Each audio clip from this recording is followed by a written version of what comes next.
রদ্দে শামস নামক কিতাবের ভিতরে লিখেন, আল্লাহর নবী হাত উঠে আল্লাহ, সূর্য তোমার হুকুমে উঠে তোমার হুকুমে ডুবে। আমার আলী, আমার আলী, আজকে তোমার দোস্তর আরামের দিকে খেয়াল করার কারণে আসরের নামাজ পড়তে পারে নাই, তোমার সূর্য ডুবে গেছে। আল্লাহ, আমার আলী অক্ত মতো নামাজ পড়তে হবে, টাইম মতো নামাজ পড়তে হবে, সূর্য উপরে থাকতেই নামাজ পড়তে হবে, কারণ সূর্য ডুবছে তোমার বন্ধুর আরামের দিকে খেয়াল কইরা হাত তোমার কাছে উঠাইলাম, এই হাত নামাবো না, হাত উপরে থাকতে থাকতে সূর্য আবার আকাশে উঠায় দাও। আল্লাহু আকবার জোরে কোন। সূর্য আবার আকাশে উঠাও, আকাশে উঠাও, যেন আমার আলী টাইম মতো নামাজ পড়তে পারে। আল্লাহ নবীর হাত উপরে থাকতে থাকতে আল্লাহ পাক ডুবন্ত সূর্য আবার আকাশে উঠায়া দিয়েছেন। আলী টাইম মতোই নামাজ আদায় করেছে। জোরে কন্না সুবহানাল্লাহ, আরো জোরে সুবহানাল্লাহ। উলফত মে তেরি ওয়াইসি নে দন্দান কো তোরা, বু বকর উমর নকশ কদম তেরা না ছোরা। उल्फत में तेरी वैसी ने दंदान को तोरा, बो बकर उमर नक्श कदम तेरा न छोरा। ऐ उशाक नबी वाके असरार मदीना, सुल्तान का सुल्तान है सुल्तान मदीना, कार का सरकार है सरकार मदीना, गुलजार का गुलजार है गुलजार मदीना। मोहब्बतेर साथे आवाज दिया कोन আল্লাহু আকবার। আমার ভাইরা বন্ধুরা জন্য বলছিলাম, ভাইরে আবু বকর সিদ্দিক রাদিয়াল্লাহু তাআলা আনহু, নবীজি তার পুরাতে ঘুমাইতেছেন, সাপে কামড় দিল, বিষাক্ত সাপের বিষ তিনি হজম করে ফেললেন, দাঁতে দাঁতে কামড় দিয়া তবু নিজের শরীর নড়াচড়া করেন না, কারণ আমার নবীর ঘুম ভাঙবে, নবীর ঘুম ভাঙলে নবীর কষ্ট হবে। আল্লাহ নবীর পবিত্র গাল মোবারকে যখন এক ফোঁটা চোখের পানি পড়ে গেল, নবীজির ঘুম ভেঙে গেল। নবীজি বলতেছেন, আবু বকর চেহারাটা এমন কেন? সিদ্দিক বলে, ইয়া রাসূলুল্লাহ, সাপে কামড় মারছে পায়ে। নবীজি কই কও কি? বলে হ। সাথে সাথে আল্লাহর নবী তার লব মোবারক আঙ্গুলে নিয়া ওই কাটা জায়গার মধ্যে নবী লবটা লাগায়া দিতে দেরি হয়েছে। বিষাক্ত সাপের বিষকে আল্লাহ পানি করতে দেরি হলো না। নবীজির লবের মধ্যে কি পরিমাণ অ্যান্টিবায়োটিক, কি পরিমাণ অ্যান্টিবায়োটিক আল্লাহ আমার নবীর লবের মধ্যে রাখছেন, দিতে দেরি, বিষ পানি হইতে দেরি হইছে। এইবার নবী কয়, আরে সাপ, তুই গর্ত থেকে বের হ। আল্লাহ নবী ডাক দেওয়া মাত্রই গর্তের ভিতর থেকে সাপ বেরিয়ে আসলো। নবী বলতেছে, বল বল, আমার আবু বকরের পায়ে কেন কামড় দিছো? সাথে সাথে আল্লাহ পাক সাপের জবান আল্লাহ খুলে দিয়েছেন। এই ক্ষমতা আল্লাহর আছে না নাই? আর রহমান আল্লামাল কুরআন, খলাকাল ইনসান, আল্লামাহুল বায়ান। কথা বলার শক্তি দেন কে? আল্লাহ চাইলে মানুষের জবান আল্লাহ কেড়ে নিতে পারে, আল্লাহ চাইলে গাছের জবান আল্লাহ খুলে দিতে পারে। সাথে সাথে সাপের জবান আল্লাহ খুলে দিলেন। সাপ আওয়াজ দেয়া কই, নবী গো মাপ চাই। আল্লাহু আকবার। ওগো নবীজি মাপ চাই, মাপ চাই। ওগো নবীজি, আমি ইচ্ছা করে আপনার আবু বকরের পায়ে কামড় দেই নাই, আমি ইচ্ছা করে কামড় দেই নাই, আমি অপারগ হয়ে কামড় দিয়েছি। নবী গো, এই গুহা আমার বাসস্থান নয়, আমার থাকার জায়গা হলো ওই যে জঙ্গল দেখতেছেন, খেজুর বাগান, ওই খেজুর বাগানে আমি সাপটা থাকতাম। একদিন আমি বাগানের পার নিয়া দুইজন তাওরাত কিতাবের পণ্ডিত যাইতেছে, এই বাগানে তারা একটু বিশ্রাম নিয়েছে। একজন আরেকজনকে বলতেছে, দোস্ত, ওই যে দেখো একটা গুহা দেখা যায়, এই গুহাটার নাম হলো গারে সুর। এই গুহার কথাই আল্লাহ তাওরাত কিতাবে উল্লেখ করেছেন। এই সেই গুহা, যেই গুহায় আখেরি নবী, রহমতের নবী হিজরতের রাতে অবস্থান করবেন। আমি এই কথাটা শুনে ফেলেছি গো নবী।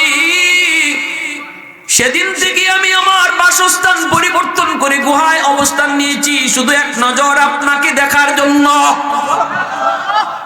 এক নজর শুধু আপনাকে দেখবো,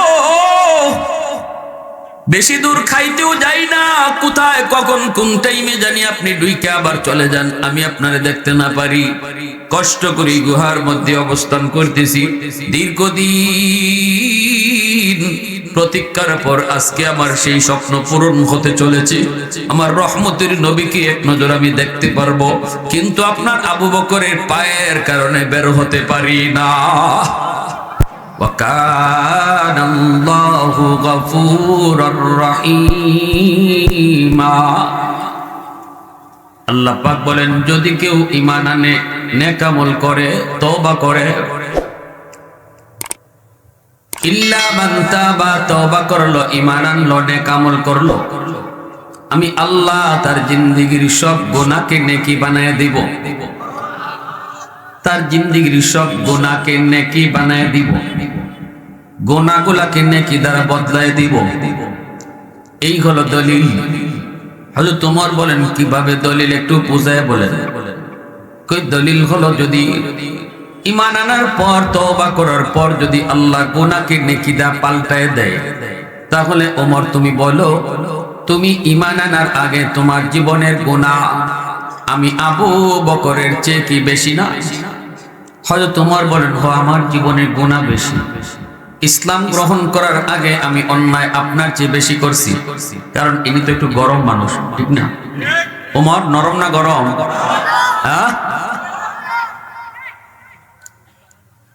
গরম মানুষ। আর আবু বকর হলেন নরম, ওমর হলেন গরম। ইসলাম গ্রহণ করার আগে আমার জীবনের গুনাহ তোমার চেয়ে বেশি, এই কথাটি হযরত আবু বকর বলেন, তাহলে এবার বুঝো, আল্লাহ বলেছেন ইসলাম গ্রহণ করার পর তওবা করলে, ঈমান আনলে আল্লাহ পাক গুনাহ যেই পরিমাণ থাকে এই পরিমাণ গুনাহরে আল্লাহ নেকি বানায় দেয়। যদি এমনই হয়, তাহলে তোমার গুনাহ যদি বেশি হয়, এই গুনাহ তো আল্লাহ তওবার খাতিরে নেকি বানায় দিছে, তাহলে এবার নেকিও বেশি হয়ে গেছে। কথাটা বুঝে?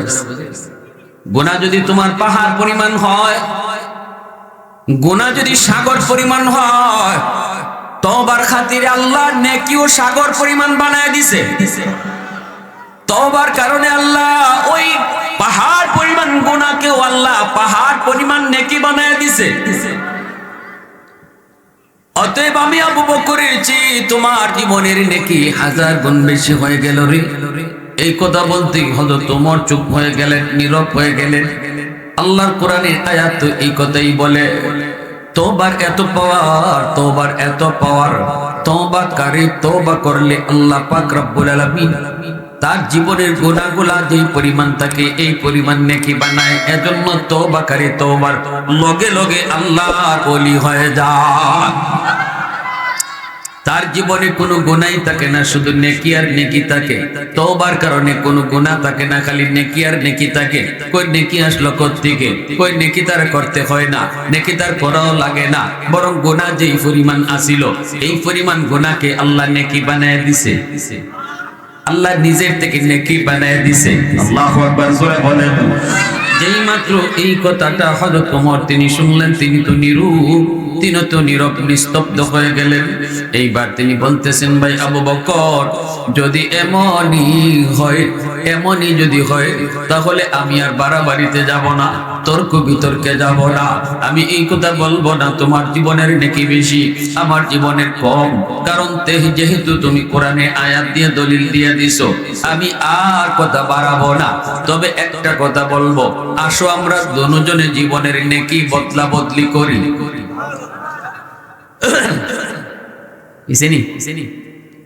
তোমার জীবনের নেকি আমারে দিয়া দাও, আর আমার জীবনের সব নেকি তোমারে দিয়া দাও। যেহেতু আমার জীবনে নেকি বেশি তুমি বলতেছো, বেশি নেকি তুমি নিয়ে যাও, তোমারটা আমারে দিয়া দাও। হযরত ওমর বলেন, ভাই আবু বকর, জীবনের নেকিও লাগবে না, জীবনের নেকিও না, শুধু আমাকে তুমি এক রাতের নেকি দিবানি রে।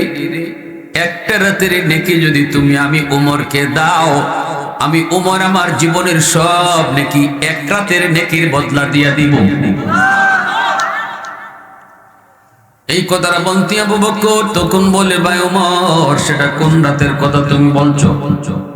হযরত উমর তখন নীরব হয়ে গেলেন, চোখ দিয়ে পানি ঝরে।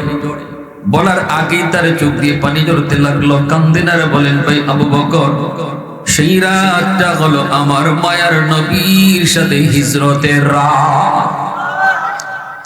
যেই রাতে আমার নবীকে নিয়ে তুমি হিজরত করেছ, ওই রাতের নেকিটা আমাকে দিবানি, বিনিময়ে আমি উমর আমার জীবনের সব নেকি তোমাকে দিয়ে দিব। ওই রাত, যেই রাতে তুমি দরজার পাশে দাঁড়ায় ছিলে, নবীজি তিনি ঘরের মধ্যেই তিনি ছিলেন। দুশমন নবীকে চতুর্দিক দিয়ে ঘেরাও করে ফেললো। নবীজির ঘরের চতুর্দিক দিয়ে দুশমন ঘেরাও, আবু জাহেলের নেতৃত্বে সবাই নবীর ঘর ঘেরাও করে ফেললো। এইবার আল্লাহ পাক বলতেছিলেন, বন্ধু আজ রাতেই তুমি হিজরত করো, বন্ধু তুমি আবু বকরের বাড়িতে যাও। ও নবী, নবীজি, নবীজি তুমি আবু বকরের বাড়িতে যাও। সেদিন আল্লাহর নবী তার ঘরে ছিলেন, হযরত আলী নবীর ঘরেই ছিলেন। নবীজি বলতেছেন, আলী রে, আজ রাত আমি হিজরত করব, কিন্তু আমার কাছে দুশমনদের কিছু আমানত রয়েছে। ওই আমানতগুলি নিয়ে আমি কেমনে যাই? যদি আমি আমানত নিয়ে চলে যাই, তাহলে ওরা বলবে মুহাম্মদ আমাদের আমানত নিয়ে চলে গেছে। দুশমন নবীকে মারতে চায়, নবীকে মারতে চায়, নবীকে হত্যা করতে চায়, অথচ আমার নবীকে এতটা বিশ্বাস করত, নবীর কাছেই তাদের টাকা পয়সা স্বর্ণ অলংকার, ওরা নবীজির কাছেই আমানত রাখত। নবীর প্রতি ঈমান আনত না, কিন্তু নবীজির সত্যবাদী বিশ্বস্ত এটা এমন মানা মানত, যারা নবীর ঘরে চতুর্দিক দিয়ে ঘেরাও আমার নবীকে হত্যার জন্য এসেছে, ওরাই আবার নিজেদের ধন দৌলত নবীর কাছে আমানত রেখেছে। আল্লাহ নবী বলে, আলী, আমি যদি এই মুহূর্তে চলে যাই, দুশমন বলবে মুহাম্মদ আমাদের আমানত নিয়ে চলেছে, আমানত দিয়ে চলে গেছে। না না, এমন অপবাদ আমি নবী সইতে পারবো না। আমানতটা আমি তোমার কাছে বুঝাই দিয়ে গেলাম। আরে আলী, তুমি আমানতগুলি বুঝে রাখো।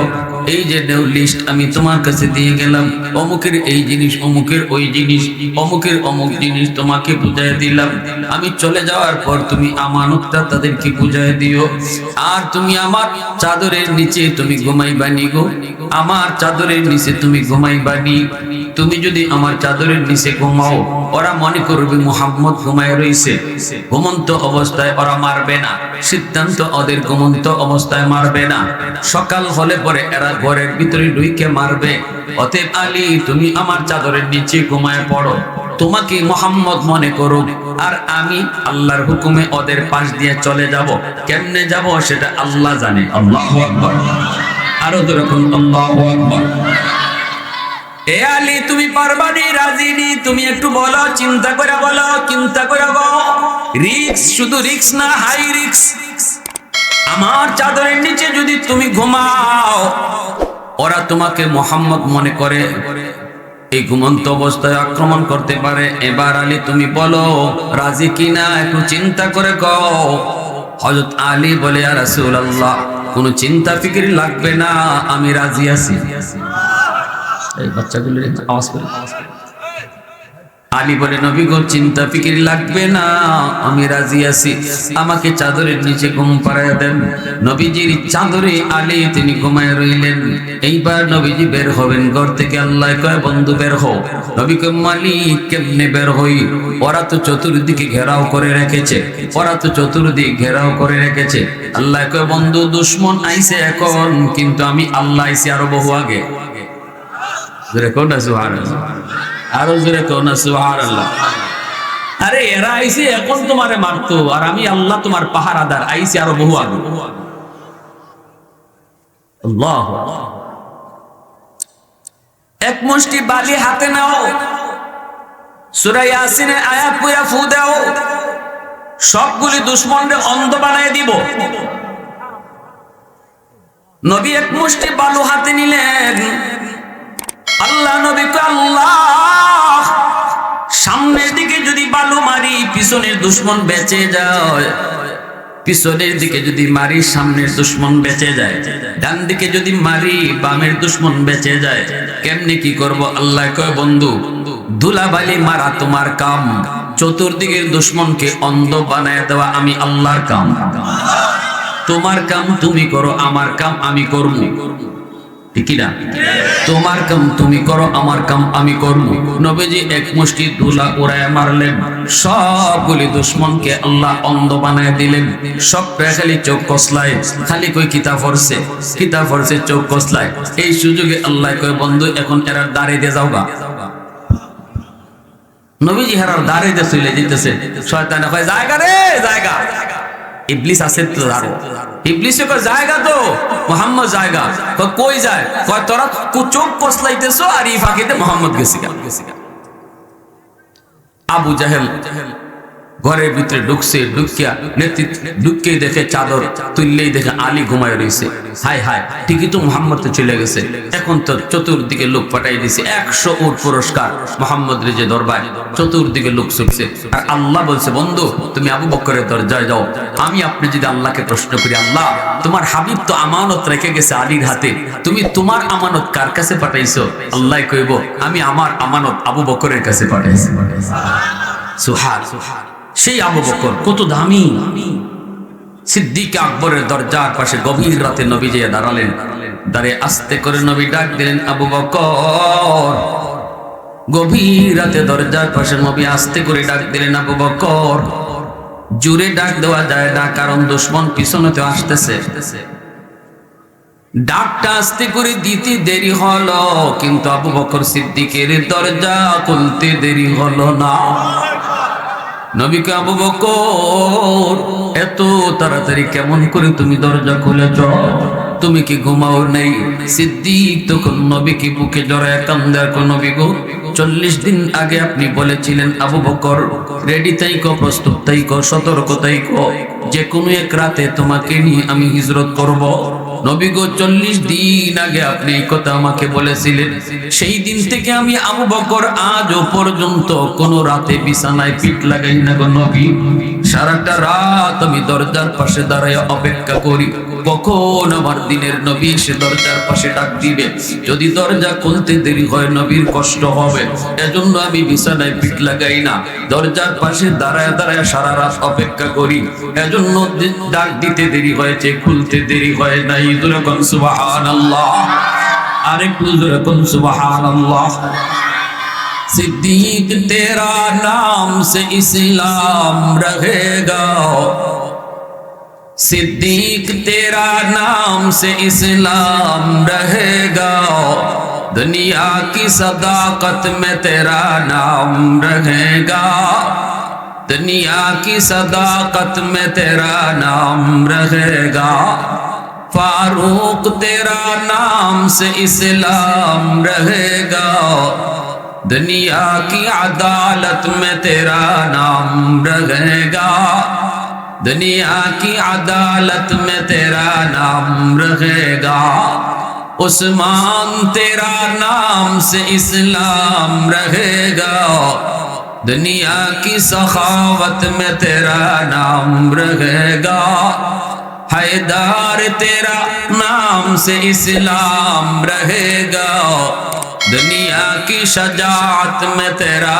नाम रहेगा, मुआविया तेरा नाम से इस्लाम रहेगा, दुनिया की सियासत में तेरा नाम रहेगा, दुनिया की सियासत में तेरा नाम रहेगा। मुसलमाনের আওয়াজ এখন আল্লাহু আকবার। বাইরে বন্ধুরা, হযরত ওমর চোখের পানি জড়ায় জড়ায় সিদ্দিক আকবরকে বলতেছে, ভাই আবু বকর, ওই রাতের নেকিটা আমাকে তুমি দাও, যেই রাতে তুমি 40টা রাত তুমি দরজার পাশে দাঁড়ানো ছিলি, আমার নবীর অপেক্ষায় তুমি দাঁড়ানো ছিলে, বিছানায় তুমি পিঠ লাগাও নাই, নবীজি ডাক দিতে তোমার দেরি হলো না। এরপরে নবীকে নিয়ে তুমি রওনা দিলে। আস্তে আস্তে তোমরা সেই গুহার কিনারায় চলে আসলে। সেই গুহা গারে সুর, সেটা তো পাহাড়ের উপরে, অনেক উপরে, একটা পাহাড়ের অনেক উপরে সেই গুহা। এই পাহাড়ের নিচে আইসা মায়ার নবীকে নিয়ে গুহার মধ্যে অবস্থান করবে, একটু লুকাবে, আত্মগোপন করবে। কিন্তু গুহায় উঠতে গেলে পাহাড় বেয়ে বেয়ে উঠতে হয়। সেদিন তুমি আমার মায়ার নবীকে পাহাড় বাইতে দাও নাই রে। তুমি তো আমার রহমতের নবীকে নিজের পিঠে উঠাইছো, নিজের পিঠে উঠাইয়া নিজে পাহাড় বায়া বায়া সেই গুহায় গিয়া পড়ছ। ওই রাতের নেকি, ওই রাতের নেকি, ওই রাতের নেকি। গুহার কিনারায় নবীকে নিয়ে পৌঁছলা। এরপর নবীকে তুমি আগে ঢুকতে দাও নাই, নিজেই যে আগে ঢুকছো। আর বলেছ নবী গো আপনি আগে ঢুকবেন না, আপনি গুহার কিনারায় দাঁড়ান, আমি আগে যায় ঢুকি। যদি ওই গুহার ভিতরে কোনো হিংস্র জীব জানোয়ার থাকে, আমি আবু বকরকে মেরে ফেলুক, খেয়ে ফেলুক, উম্মতের তেমন ক্ষতি হবে না। কিন্তু যদি আপনার কোনো ক্ষতি হয় গো নবী, উম্মত সেই মাসুল দিতে পারবে না।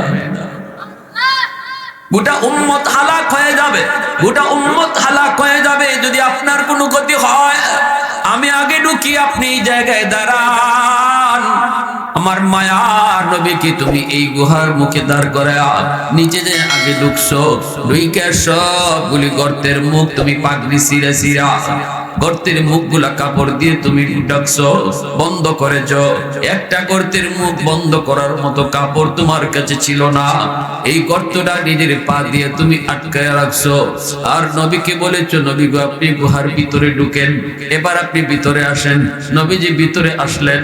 এবার নবীকে বলতেছো ইয়া রাসূলুল্লাহ, বড় কষ্ট হয়েছে গো নবী, আপনি একটু বিশ্রাম নেন, আপনি একটু আমার উরুতে ঘুমান। সেদিন আমার নবীকে নিজের উরাতে তুমি ঘুম পাড়ায় দিছো রে ভাই আবু বকর, অথচ ঘুমের প্রয়োজনটা তোমার বেশি ছিল। 40টা রাত তুমি ঘুমাও নাই, 40টা রাত তুমি ঘুমাও নাই, ঘুমের প্রয়োজন তোমার বেশি, তবু নিজে ঘুমাও নাই। আমার নবীরে নিজের উরাতে ঘুম পাড়ায় দিছো। পাহাড় বেয়ে বেয়ে তুমি উঠছো, নবীকে নিজের পিঠে উঠাইছো। আল্লাহ নবী যখন যার পিঠে উঠছে সেই সবার আগে চলে গেছে। নবী যে আবু বকরের পিঠে, নবী বুরাকের পিঠে বুরাক সকলের আগে চলে গেছে। নবী আবু বকরের পিঠে আবু বকর উম্মতের আগে চলে গেছে। যখন সুবহানাল্লাহ, নবীজিকে আবু বকর পিঠে উঠাইলেন। এইবার নবীজি গুহার ভিতরে ঢুকলেন। আবু বকর সিদ্দিকের পুরাতে নবী ঘুমায় পড়লেন। নবীজি ঘুমাইতেছেন। সরওয়ারে দু জাহান রাহমাতুল লিল আলামিন, সরওয়ারে কায়নাত রাহমাতুল লিল আলামিন, শফিউল মুজদাবিন, আল্লাহ পাকের দোস্ত আবু বকর সিদ্দিকের পায়ে ঘুমাইতেছেন, উরাতে ঘুমাইতেছেন। আর সিদ্দিক নয়ন জোড়ায়া, চোখ জোড়ায়া জোড়ায়া নবীর নুরানি চেহারাটা দেখতেছে। আল্লাহু আকবার, জোরে বলেন। আমার নবীর নুরানি চেহারা আবু বকর চোখ জোড়ায় জোড়ায় দেখতেছে। ওই অবস্থায় যেই গুহার যেই গর্তটা তিনি পা দিয়ে আটকায় রাখছেন, কাপড় ছিল না বন্ধ করার, এই গর্তের মধ্যেই ছিল একটা সাপ। এই সাপে সিদ্দিক একবারে পায়ে দিল কামড়, বিষাক্ত সাপের কামড়। পাটার সাথে সাথে সরায় ফেললেন। সাপটা বের হলো, কিছুক্ষণ দাঁড়ায় থাকলো, এরপরে আবার গর্তের ভিতরে চলে গেল। বিষাক্ত সাপের বিষের যন্ত্রণা সিদ্দিক আকবর কেমনে সেটা সহ্য করে গো, কেমনে সহ্য করে? দাঁতে দাঁতে কামড় দিয়ে কিরিবিরি খায়া সহ্য করে, তবু নিজের বডিটা নড়াচড়া করেন না, শরীরটা নড়াচড়া করেন না। কারণ শরীর যদি নড়াচড়া করি, আমার মায়া নবীর ঘুম ভেঙে যাবে। আশিক রাসূল কাকে কয় একটু খেয়াল করে শোনো, দিল দিয়ে শোনো। আমার নবীর কেমন আশিক সাহাবায়ে কেরাম ছিল। বিষের যন্ত্রণায় চেহারা পর্যন্ত কালো হয়ে যাইতেছে, তবু সিদ্দিক পা নাড়ায় না, বডি নাড়ায় না, দাঁতে দাঁতে কিরিমিরি খায়া হজম করে। কারণ আমার নবীর ঘুম ভাঙলে নবীর কষ্ট হবে। আল্লাহ নবী রহমতের নবী উরাতে ঘুমান। সিদ্দিক আকবর তিনি তো হজম করছেন। বাইরে এই অবস্থায় চোখ থেকে এক ফোঁটা চোখের পানি নবীর পবিত্র গাল মোবারকে পড়ে গেল।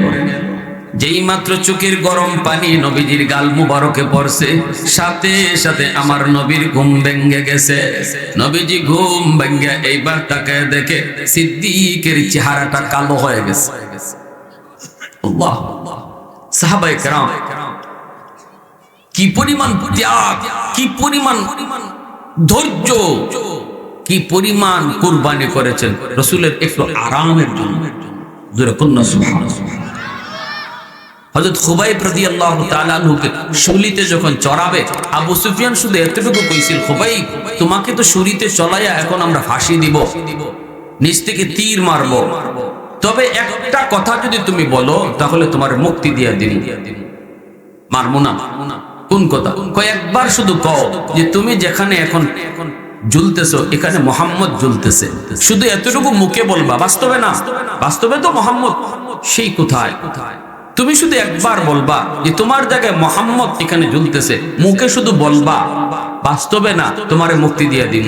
হযরত খুবাইব বলেন, বেঈমানের দল, আহমকের দল, আমি খুবাইব জীবিত থাকবো আর আমার রাসূলের গায়ে একটা কাঁটা বিদ্ধ হবে, এটা কোনোদিন কল্পনাই করতে পারি না। সেখানে আমার রাসূল ঝুলবে আর আমি এটা মুখ দিয়ে বলবো। তোরা বললে কি, কইলিটা কি তোরা? সাথে সাথে আবু সুফিয়ান কইছিল, মা রাআইতু আহাদান ইউহিব্বু আহাদান কাআসহাবি মুহাম্মাদিন মুহাম্মাদা। আমি পৃথিবীতে এমন কোন মানুষ দেখি নাই যে মানুষ মানুষকে এতটা ভালোবাসতে পারে যতটা ভালোবাসছে মুহাম্মদের সাহাবীরা মুহাম্মদকে। কাফেরদের লিডার আবু সুফিয়ান বলছি, পৃথিবীতে এমনও ভালোবাসা হয় এটা আমি জানতাম না মুহাম্মদের সাহাবীদেরকে যদি না দেখতাম, যে কেউ কাউকে এতটা ভালোবাসতে পারে। আলী রাদিয়াল্লাহু তাআলা তাবুক যুদ্ধ থেকে ফিরে আসতেছেন। নবীজি তাবুক যুদ্ধ থেকে ফিরার পথে আল্লাহ রাসূল সাল্লাল্লাহু আলাইহি ওয়াসাল্লাম বলতেছেন, আলী আমি একটু বিশ্রাম নেব। হযরত আলী সাথে সাথে বয়ে গেছে, বয়ে বলতেছেন, ইয়া রাসূলুল্লাহ আমার উরাতে ঘুমান। নবীজি উরাতের মধ্যে মাথা রেখে এই মরুভূমিতে নবীজি শুয়ে পড়ছেন। হযরত আলী মনে মনে ভাবছেন নবীজি হয়তো একটু পরে ঘুম থেকে উঠে যাবেন, কিন্তু না, নবীজির চোখ যে লাগছেই, এইদিকে সূর্য লাল হয়ে যাইতেছে। আল্লাহ রাসূল আসরের নামাজ পড়ে ফেলছেন, কিন্তু আলীর কোনো কারণে আসরের নামাজটা বাকি ছিল। আলী মনে মনে ভাবছেন নবীজি ঘুম থেকে উঠলে আমি আসরের নামাজটা পড়বো, কিন্তু এখন তো দেখা যায় রাসূলের ঘুম আর ভাঙে না, আবার সূর্য লাল হয়ে সূর্য ডুবে যাইতেছে, আসরের নামাজ তো কাজা হয়ে যাবে। হযরত আলী চিন্তায় পড়ে গেলেন, পেরেশান হয়ে গেছেন। হ্যাঁ, এখন আমি কি করি? আমি কি নবীকে ঘুম ভাঙাবো, নাকি আমার সূর্য ডুবে যাবে, নামাজ কাজা হয়ে যাবে? কোনটা করব? নবীর ঘুম ভাঙাবো নাকি নামাজ কাজা করে ফেলবো? এইবার আলীর মন কয়, আলীরে সাবধান, সূর্য ডুবে যায় ডুবে যাক, নামাজ কাজা হয়ে যায় কাজা হয়ে যাক, তবু মায়ার নবীর ঘুম ভাঙাবি না। সুবহানাল্লাহ। সরওয়ারে দু জাহান আল্লাহর দোস্তর ঘুম ভাঙাবি না, রহমতের নবীর ঘুম ভাঙাবি না। এজন্য তিনি আর ঘুম ভাঙালেন না। সূর্য ডুবে গেল, আল্লাহর নবীর ঘুম ভাঙলো। নবীজি ঘুম ভাঙে দেখেন আলীর চেহারাটা বিবর্ণ। নবীজি বলতেছেন, আলীর এই ঘটনা কি, চেহারা এমন কেন? তুমি কি আসরের নামাজ পড়ো নাই? সাথে সাথে তিনি বলতেছেন কান্না জড়িত কণ্ঠে, নবী গো, আমি মনে করছিলাম আপনি একটু পরেই ঘুম থেকে উঠে যাবেন, এজন্য আমি আপনাকে কিছু বলি নাই। আল্লাহর নবী কয়, আলীরে আমারে কেন ডাক দিলি না? আলী কয়, না গো নবী, আমার মন বলে না আপনাকে ডাক দিব না, ডাক দিলে আপনার ঘুম ভাঙলে কষ্ট হবে, এজন্য আমি আপনাকে ডাক দিই নাই। সূর্য ডুবে গেছে, ডুবে যাও। আল্লাহর নবী এবার আল্লাহর কাছে হাত উঠে, আল্লাহ রদ্দে শামস নামক কিতাবের ভিতরে লিখেন, আল্লাহর নবী হাত উঠে, আল্লাহ সূর্য তোমার হুকুমে উঠে তোমার হুকুমে ডুবে, আমার আলী আজকে তোমার দোস্তর আরামের দিকে খেয়াল করার কারণে আসরের নামাজ পড়তে পারে নাই, তোমার সূর্য ডুবে গেছে। আল্লাহ আমার আলী অক্ত মতো নামাজ পড়তে হবে, টাইম মতো নামাজ পড়তে হবে, সূর্য উপরে থাকতেই নামাজ পড়তে হবে, কারণ সূর্য ডুবছে তোমার বন্ধুর আরামের দিকে খেয়াল কইরা হাত তোমার কাছে উঠাইলাম, এই হাত নামাবো না, হাত উপরে থাকতে থাকতে সূর্য আবার আকাশে উঠায় দাও। আল্লাহু আকবার। সূর্য আবার আকাশে উঠাও, আকাশে উঠাও। যেন আমার আলী টাইম মতো নামাজ পড়তে পারে। আল্লাহ নবীর হাত উপরে থাকতে থাকতে আল্লাহ পাক ডুবন্ত সূর্য আবার আকাশে উঠায়া দিয়েছেন। আলী টাইম মতোই নামাজ আদায় করেছে। জোরে কন্যা সুবহানাল্লাহ, আরো জোরে সুবহানাল্লাহ। उल्फत में तेरी वैसी ने दंदान को तोरा, बू बकर उमर नक्श कदम तेरा न छोड़ा। उल्फत में तेरी वैसी ने दंदान को तोरा, बू बकर उमर नक्श कदम तेरा न छोड़ा। ऐ उश्शाक़ नबी वाक़े असरार मदीना, सुल्तान का सुल्तान है सुल्तान मदीना, कार का सरकार है सरकार मदीना, गुलजार का गुलजार है गुलजार मदीना। मोहब्बतेर साथे आवाज দিয়ে এখন আল্লাহু আকবার। আমার ভাইরা বন্ধুরা জন্য বলছিলাম, ভাইরে আবু বকর সিদ্দিক রাদিয়াল্লাহু তাআলা আনহু নবীজি তার উরাতে ঘুমাইতেছেন, সাপে কামড় দিল। বিষাক্ত সাপের বিষ তিনি হজম করে ফেললেন। দাঁতে দাঁতে কামড় দিয়া তবু নিজের শরীর নড়াচড়া করেন না, কারণ আমার নবীর ঘুম ভাঙবে। নবীর ঘুম ভাঙলে নবীর কষ্ট হবে। আল্লাহ নবীর পবিত্র গাল মোবারকে যখন এক ফোঁটা চোখের পানি পড়ে গেল, নবীজির ঘুম ভেঙে গেল। নবীজি বলতেছেন, আবু বকর চেহারাটা এমন কেন? সিদ্দিক বলে, ইয়া রাসূলুল্লাহ সাপে কামড় মারছে পায়ে। নবীজি কই কও কি? বলে হ। সাথে সাথে আল্লাহর নবী তার লব মোবারক আঙ্গুলে নিয়া ওই কাটা জায়গার মধ্যে নবীর লবটা লাগায়া দিতে দেরি হয়েছে। বিষাক্ত সাপের বিষকে আল্লাহ পানি করতে দেরি হলো না। নবীজির লবের মধ্যে কি পরিমাণ অ্যান্টিবায়োটিক, কি পরিমাণ অ্যান্টিবায়োটিক আল্লাহ আমার নবীর লবের মধ্যে রাখছেন, দিতে দেরি, বিষ পানি হইতে দেরি হইছে। এইবার নবী কয়, আরে সাপ তুই গর্ত থেকে বের হ। আল্লাহ নবী ডাক দেওয়া মাত্রই গর্তের ভিতর থেকে সাপ বেরিয়ে আসলো। নবী বলতেছে, বল বল আমার আবু বকরের পায়ে কেন কামড় দিছো? সাথে সাথে আল্লাহ পাক সাপের জবান আল্লাহ খুলে দিয়েছেন। এই ক্ষমতা আল্লাহর আছে না নাই? আর রহমান আল্লামাল কুরআন খলাকাল ইনসান আল্লামাহুল বায়ান। কথা বলার শক্তি দেন কে? আল্লাহ চাইলে মানুষের জবান আল্লাহ কেড়ে নিতে পারে, আল্লাহ চাইলে গাছের জবান আল্লাহ খুলে দিতে পারে। সাথে সাথে সাপের জবান আল্লাহ খুলে দিলেন। সাপ আওয়াজ দেয়া কই, নবী গো মাপ চাই। আল্লাহু আকবার। ওগো নবীজি মাপ চাই, মাপ চাই। ওগো নবীজি আমি ইচ্ছা করে আপনার আবু বকরের পায়ে কামড় দেই নাই, আমি ইচ্ছা করে কামড় দেই নাই, আমি অপারগ হয়ে কামড় দিয়েছি। নবী গো এই গুহা আমার বাসস্থান নয়, আমার থাকার জায়গা হলো ওই যে জঙ্গল দেখতেছেন খেজুর বাগান, ওই খেজুর বাগানে আমি সাপটা থাকতাম। একদিন আমি বাগানের পার দিয়া দুইজন তাওরাত কিতাবের পণ্ডিত যাইতেছে, এই বাগানে তারা একটু বিশ্রাম নিয়েছে।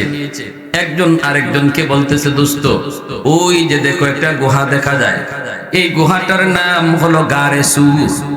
এই গুহার কথাই আল্লাহ তাওরাত কিতাবে উল্লেখ করেছেন। এই সেই গুহা, যেই গুহায় আখেরি নবী রহমতের নবী হিজরতের রাতে অবস্থান করবেন। আমি এই কথাটা শুনে ফেলেছি গো নবী। সেদিন থেকে আমি আমার বাসস্থান পরিবর্তন করে গুহায় অবস্থান নিয়েছি, শুধু এক নজর আপনাকে দেখার জন্য। এক নজর শুধু আপনাকে দেখবো,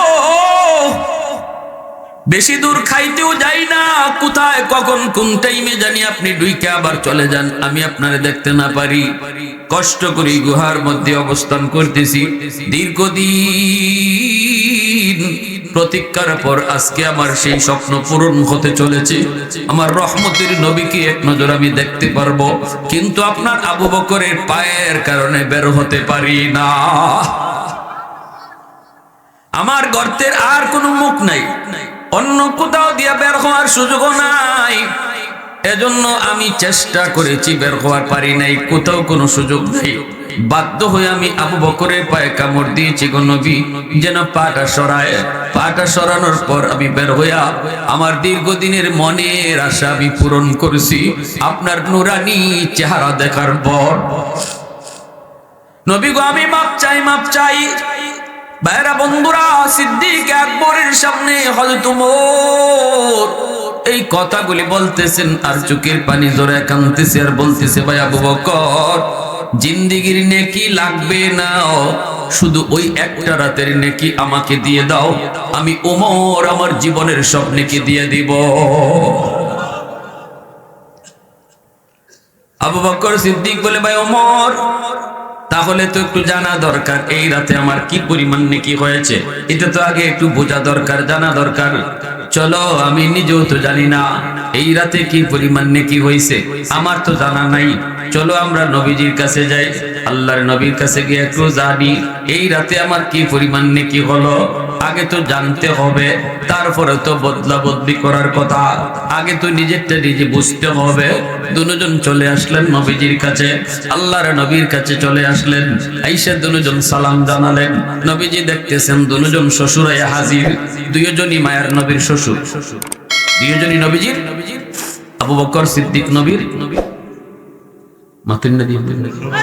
আবু বকর সিদ্দিক নবীর কি, হযরত উমর নবীর কি, হযরত উসমান নবীর কি, মহান শ্বশুর। ওই তালে তালে সবই শ্বশুর। জামাই, জামাই সিলেটি ভাষা কয় দামান, আমরা বাংলা বাইনাসঙ্গের ভাষা কয় জামাই। হযরত আলী, এটা তো পারবা, এটা তো কমন। হযরত আলী নবীজির কি, জোয়ান যুবকরা মাতে না, যুবকরা কয় এই তো সাধারণ জ্ঞান ভাই, এগুলা তো ইসলামের বেসিক নলেজ, ঠিক না? হ্যাঁ, কঠিন কোনো প্রশ্ন করলে নীরব থাকতে, এগুলা তো নীরব থাকার কথা না, জটপট উত্তর। হযরত আলী নবীজির জামাই, নবীজির কোন মেয়ে হযরত আলীর কাছে ছিল? জোরে কও, পিছন থেকে কও। খাতুনে জান্নাত মা ফাতেমা রাদিয়াল্লাহু তাআলা আনহা, নবীজির কলিজার টুকরা মেয়ে ফাতেমা হযরত আলীর ঘরে, ঠিক না? তাইলে 4 খলিফার প্রথম 2 খলিফা নবীজির শ্বশুর, আর পরের 2 খলিফা নবীজির জামাই। এটা মনে থাকবো সারা জীবন, সারা জীবন মনে থাকবো ইনশাআল্লাহ। বাপ মা কিছু জিনিস সন্তানকে শিশুকালে নিজেরা, বাপ মা যারা আছেন, আমরা কিছু জিনিস, কিছু কথা, ইসলামের মৌলিক কথা সন্তানকে ঘরে শিখাইতে হয়। সালাম কালাম বাপ মা সন্তানকে শিখাও, খাওয়ানোর দোয়া সন্তানকে মা শেখাও, ঘুমের দোয়া সন্তানকে মা শেখাও। এটা বাপ মার দায়িত্ব। বাপ মা সন্তানের প্রথম শিক্ষক, আর ঘর হলো তার প্রথম বিদ্যালয়। শিশু বাচ্চাটা ঘরের মধ্যে যা দেখে, যা শিখে, যা শুনে, এটা মরণ পর্যন্ত তার আসর করে। এটা তার ব্রেইনের মধ্যে, জেহেনের মধ্যে, মেমোরির মধ্যে রেকর্ড হয়ে থাকে। মা যা শিখায়, বাবা যা শিখায়। এজন্য শিশুকালে বাচ্চাদেরকে বাপ মার অনেক কিছু শিখানোর আছে, কারণ বাপ মা তার প্রথম শিক্ষক, আর ঘর তার প্রথম বিদ্যালয়। এজন্য আমার বাচ্চারা ঘরে কি দেখবে, কি শিখবে, কি বুঝবে, কি শুনবে, এটা বাপ মা ভুল করলে চলবে না। এখানে বাপ মা সঠিক সিদ্ধান্ত নিতে হবে। যদি নেই, তাহলে আমার সন্তানের ভবিষ্যৎ আলোকিত। সন্তান দুনিয়াতে আইসে যেমন জান্নাতি হইয়া, কবরেও যাইব জান্নাতি হইয়া। আর যদি বাপ মা এই জায়গায় আমরা ভুল করি, আমার সন্তানকে কি দেখানোর কথা ছিল আর দেখাইতেছি কি, আমার সন্তানকে কি শোনানোর কথা ছিল শোনাইতেছি কি, আমার সন্তানকে শোনাইবার কথা কোরআন তেলাওয়াতের আওয়াজ, আমার সন্তানকে দেখাইবার কথা নামাজ পড়ানোর দৃশ্য, আমার সন্তানকে দেখাইবার কথা কোরআন পড়ার দৃশ্য, এগুলা না কইরা যদি গান বাজনার আওয়াজ তার কানে শোনাই, যদি তার নাচ গানের দৃশ্য তার চোখে দেখাই, এই সন্তান আইছিল দুনিয়াতে জান্নাতি হইয়া, আমি বাপ মার কারণে হইতেছে জাহান্নামী। কিয়ামতের ময়দানে সন্তান আল্লাহর আদালতে মামলা দিবে, রব্বানা আতিহিম দিফাইনি মিনাল আযাব ওয়াল আনহুম লানান কাবীরা। আল্লাহ, আমার বাপরে ডাকো, আমার মারে ডাকো, কেন আজকে আমি জাহান্নামী? আমার বাপ মা জবাব দিক, আমার বাপ মার কাছ থেকে জবাব নাও। তারা আমারে কি দেখানোর কথা ছিল দেখাইলো কি, কি শিখাইবার কথা ছিল শিখাইলো কি, কি ফরাইবার কথা ছিল ফরাইলো কি, আল্লাহ আমারে তো ওই পড়া পড়াইবার কথা যেই পড়াতে তোমার পরিচয় আছে, আমারে তো ওই পড়ালেখা করাইবার কথা যেই পড়ালেখায় আখিরাতের কথা আছে, আমারে তো ওই পড়ালেখা করাইবার কথা যেই পড়ালেখায় নামাজের কথা আছে। নামাজ শিখায় নাই, ব্যাঙ্গের ভাল শিখাইছে। ঠিক কিনা? আমারে নামাজ শিখায় নাই, সাইকেল দৌড়ানি শিখাইছে। আল্লাহর পরিচয় শিখায় নাই, আকডুম বাকডুম ঘোরাডুম সাজে শিখাইছে। আমার রাসূলকে জিবরাইল কয়, নবী গো আপনি পড়ুন, ইকরা। জাবালে নূর, গারে হেরা, জিবরাইল আয়েশা বলতেছেন, নবী গো আপনি পড়েন, ইকরা। নবী কয়, কের পড়া? আমি পড়া জানি না। জিবরাইল আবার কয়, নবী গো আপনি পড়েন। নবী কয়, না আমি পড়া জানি না। আল্লাহর জিবরাইল আবার কয়, নবী গো পড়েন। নবী কয়, কের পড়া? পড়া জানি না। তখন জিবরাইল কয়, ইকরা বিসমি রাব্বিকাল্লাযী খালাক, পড়েন আপনি আপনার রবের নামে। এইবার রাসূল মুস্কি হাসে কয়, হ্যাঁ এখন পড়তে পারি। যেই পড়ার মধ্যে আমার আল্লাহর নাম আছে, এই পড়ালেখা এখন আমি অবশ্যই পড়ব। আর যখন তুমি বলতেছো আমারে পড়েন, আমার আল্লাহর নাম ছাড়া কিসের পড়া? এই পড়া আমি রাসূল পড়বো না। আমার আল্লাহর নাম ছাড়া, আমার আল্লাহর পরিচিতি ছাড়া যেই পড়া, এটা পড়াই হইতে পারে না। ওই পড়ালেখার দ্বারা মানুষ হওয়া যায় না। যেই পড়ালেখায় আল্লাহর পরিচিতি নাই, আখিরাতের ভয় নাই, এই পড়ালেখা বইরা যে যত বড় শিক্ষিত হইব, এ তত বড় ডাকাই দিব। কথাটা শক্ত হইলো কোন লাগছে? এ তত বড় ডাকাই দিব। 20,000 টাকা 30,000 টাকার লোভে পইরা ডাক্তার যদি কয় নরমাল ডেলিভারি কেসের রোগীরও যদি কয় সিজার করাই লাগবে, নাইলে মাও মরবো বাচ্চাও মরবো, দিল তোমার ভয় লাগাইয়া। এখন তুমি জমি বেচো আর বাড়ি বেচো, তোমার কি যায় না যায় এই খবর ডাক্তারের নেওয়ার দরকার নেই। তো ডাক্তারের দরকার হলো 20,000 টাকার লোক পড়ছে। এই ডাক্তারের ডাক্তার কইবেন না ডাকাইত কইবেন? খালি ডাকাইত না, ওরা ডাকাত। এর ডাক্তার হইছে ঠিক, মানুষ হইতে পারছে না, কারণ তার পড়ালেখা আছে, কিন্তু এই পড়ালেখায় আমার আল্লাহর পরিচয় নাই, আখিরাতের ফিকির নয়। কলিজায় এই শিক্ষা দেওয়া হয় নাই, এ জীবন জীবন নয়, মরণের পরের জীবনই আসল জীবন। এই সবক তারা দেওয়া হয় নাই, এই স্লোগান কলিজায় দেওয়া হয় নাই। এই জীবনের প্রতিটা কাজের হিসাব আমার আল্লাহর সামনে দিতে হবে, এই সবক তারে শেখানো হয় নাই। এজন্যই রাসূল কইছে, ও জিবরাইল কের ফোরা, খালি কো ফোরো কের ফোরা, আমার আল্লাহর নাম ছাড়া আবার ফোরা কে? যখনই জিবরাইল কই ফোরেন আপনার আল্লাহর নামে, তখনই রাসূল ফোরা শুরু করছে। এজন্য বলবো সাবধান, সন্তানকে স্কুলে 5 বছর পড়ানোর কোনো দরকার নেই, প্রাইমারিতে 5 বছর পড়ানোর কোনো দরকার নেই। 5টা বছর নুরানি মাদ্রাসায় পড়া, নুরানি মাদ্রাসায় 5টা বছর পড়া। এই 5 বছরে আপনার সন্তানকে মুসলমানের বাচ্চা আগে বানান, আগে তারে মুসলমানের বাচ্চা বানান, এরপরে ডাক্তারের বাচ্চা বানাইন। ইঞ্জিনিয়ার বানাইবেন, পাইলট বানাইবেন, যা বানান, আগে মুসলমানের বাচ্চা বানাইতে হবে। আমার সন্তানের বড় পরিচয় ডাক্তার নয়, আমার সন্তানের বড় পরিচয় সে মুসলমানের সন্তান। এজন্য সবার আগে তার মুসলমানই শিখতে হবে। কারা কারা রাজি আছেন একটু হাত উঠে আল্লাহকে দেখা। আল্লাহ কবুল করো, জোরে কোন আমিন। 5 বছর নুরানি মাদ্রাসায় পড়াইবেন, এরপরে তারে হাই স্কুলে দিবেন। মাদ্রাসাগুলোতে এখন স্কুলের সমমানের অঙ্ক ইংরেজি রাখা হয়েছে, একদম স্কুলের সমমানের অঙ্ক ইংরেজি, যেন আপনার বাচ্চা স্কুল হাই স্কুলে যাইতে কোনো সমস্যা না হয়। ভালো টিচার রাখা হয়েছে, আপনাদের দিকে খেয়াল করে, শুধু আপনাদের দিকে খেয়াল করে। গোটা মুসলিম উম্মার সন্তানের লেখাপড়া শুরু হবে মাদ্রাসা দিয়া, স্কুল দিয়া নয়, মাদ্রাসা দিয়ে শুরু হোক। এরপরে তারে আপনি যে লাইনে দেন দিয়েন। আলেম বানাইতে চান না, অসুবিধা নাই, আমরা টানাটানি করব না। সব মুফতি সাহেব হলে ডাক্তার হবে কে? সব যদি মুহাদ্দিস হয় ইঞ্জিনিয়ার হবে কে? দেশ চলবে কি কইরা? চলো ডাক্তার হোক, ইঞ্জিনিয়ার হোক, তবে তার জীবনের লেখাপড়া শুরু হবে আমার আল্লাহর পরিচয় লইয়া। আর মুসলমানি লইয়া সে ডাক্তার হবে, মুসলমানি লইয়া সে ইঞ্জিনিয়ার হবে, মুসলমানি বাদ দিয়া নয়। যদি মুসলমানি বাদ দিয়ে আমার সন্তান স্কুল কলেজ ভার্সিটিতে যায়, কিয়ামতের মাঠে এই মা বাবাকে আল্লাহর আদালতে সন্তান আসামি বানাবে, খেয়ানতকারী হিসাবে আসামি বানাবে, সন্তান আসামি বানাবে। এজন্য বাপ মার কিছু দায়িত্ব আছে না নাই? আমার আব্বার একটা ঘটনা মনে পড়ে কইলাই। আমার আব্বারও তো আপনারা চিনু নেই, জেনারেল শিক্ষিত মানুষ, আলেম মতো না।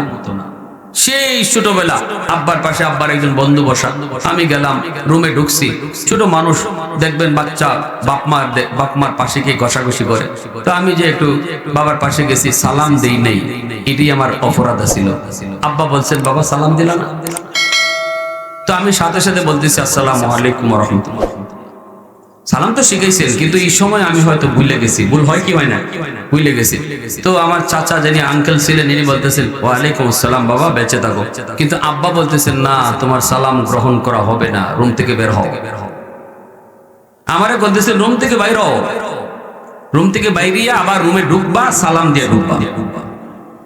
তা আমার আঙ্কেল বলতেছিলেন ভাই বাদ দেন, ছোট মানুষ বুঝে না, সালাম তো দিছেই, এখন তো দিছেই, এটা তো সূত্রেই দিছে। আব্বা বলতেছেন না, এখন যদি তার সালামটা নেই সারা জীবন মনে থাকবে না, আর যদি রুম থেকে বের কইরা সালাম দিয়ে ঢুকাই এটা জীবন ভর মনে থাকবে। 30 বছর আগের ঘটনা কেন আমার আজও মনে রইল। এজন্য বলতেছি বাবা, বাবা না শুধু আদর্শ বাবা হও, মা না শুধু আদর্শ মা হও, সমাজ পরিবর্তন হয়ে যাবে। গন্ডগোল কোথায় আমাদের? রোগ যেখানে সেখানে ওষুধ দাও। আগুন লাগছে শেরপুর, পানি লয়ে যায় ফরিদপুর। রোগ আসমানও, চিকিৎসা জমিনও। কেন আমার সন্তান আজকে ইয়াবাকুর, গাঞ্জাকুর, মদকুর হবে? কেন আজকে সে বেলাইনে বেফতে যাবে? গন্ডগোল তো গোড়ায়, ঠিক কিনা জোরে বলে? গন্ডগোল গোড়ায়। যেই সময়ে চারা গাছে পানি দেওয়ার কথা ওই সময়ে পানি দিলাম না, এখন আমি পানি পানি করে চিৎকার করলে লাভ কি হবে? গাছ তো মোটা হয়ে গেছে। এই গাছে এখন আর পানিতে কাজ হবে না। পানি দেওয়ার টাইমে গাছ, চারা গাছে পানি দিতে হবে।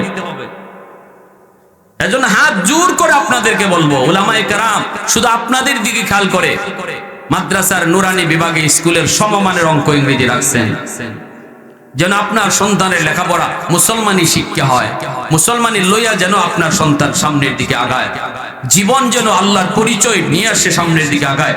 ঢাকা ইউনিভার্সিটির বাংলা বিভাগে পড়বে, নাস্তিকদের ভিড়ে যায়, নাস্তিক হবে না। যদি 5 বছর নুরানি মাদ্রাসায় পড়াইয়া মুসলমানের বাচ্চা বানাইয়া তারপরে তারে স্কুল কলেজ ভার্সিটিতে দেন, নাস্তিকদের ধারে গিয়েও কোরআনের পক্ষে আওয়াজ উঠাবে ইনশাআল্লাহ, কোরআনের পক্ষে আওয়াজ উঠাবে। আল্লাহ আমাদেরকে সহি বুঝদান করুন, সবাই বলি আমিন, আরো জোরে বলেন আমিন। এজন্য আমার ভাইরা বন্ধুরা বলতেছিলাম, ও ভাইরা বন্ধুরা, আবু বকর সিদ্দিক রাদিয়াল্লাহু তাআলা আনহু নবীজির শ্বশুর, হযরত ওমর তিনিও নবীর শ্বশুর। দুনো শ্বশুর আইসা হাজির, দুজন শ্বশুর আইসা হাজির। আল্লাহ নবী রহমতের নবীর করে আবু বকর সিদ্দিকের মেয়ে নাম কি? আম্মাজান আয়েশা সিদ্দিকা রাদিয়াল্লাহু তাআলা আনহা, তিনি আবু বকর সিদ্দিকের মেয়ে, নবীজির পবিত্র বিবি।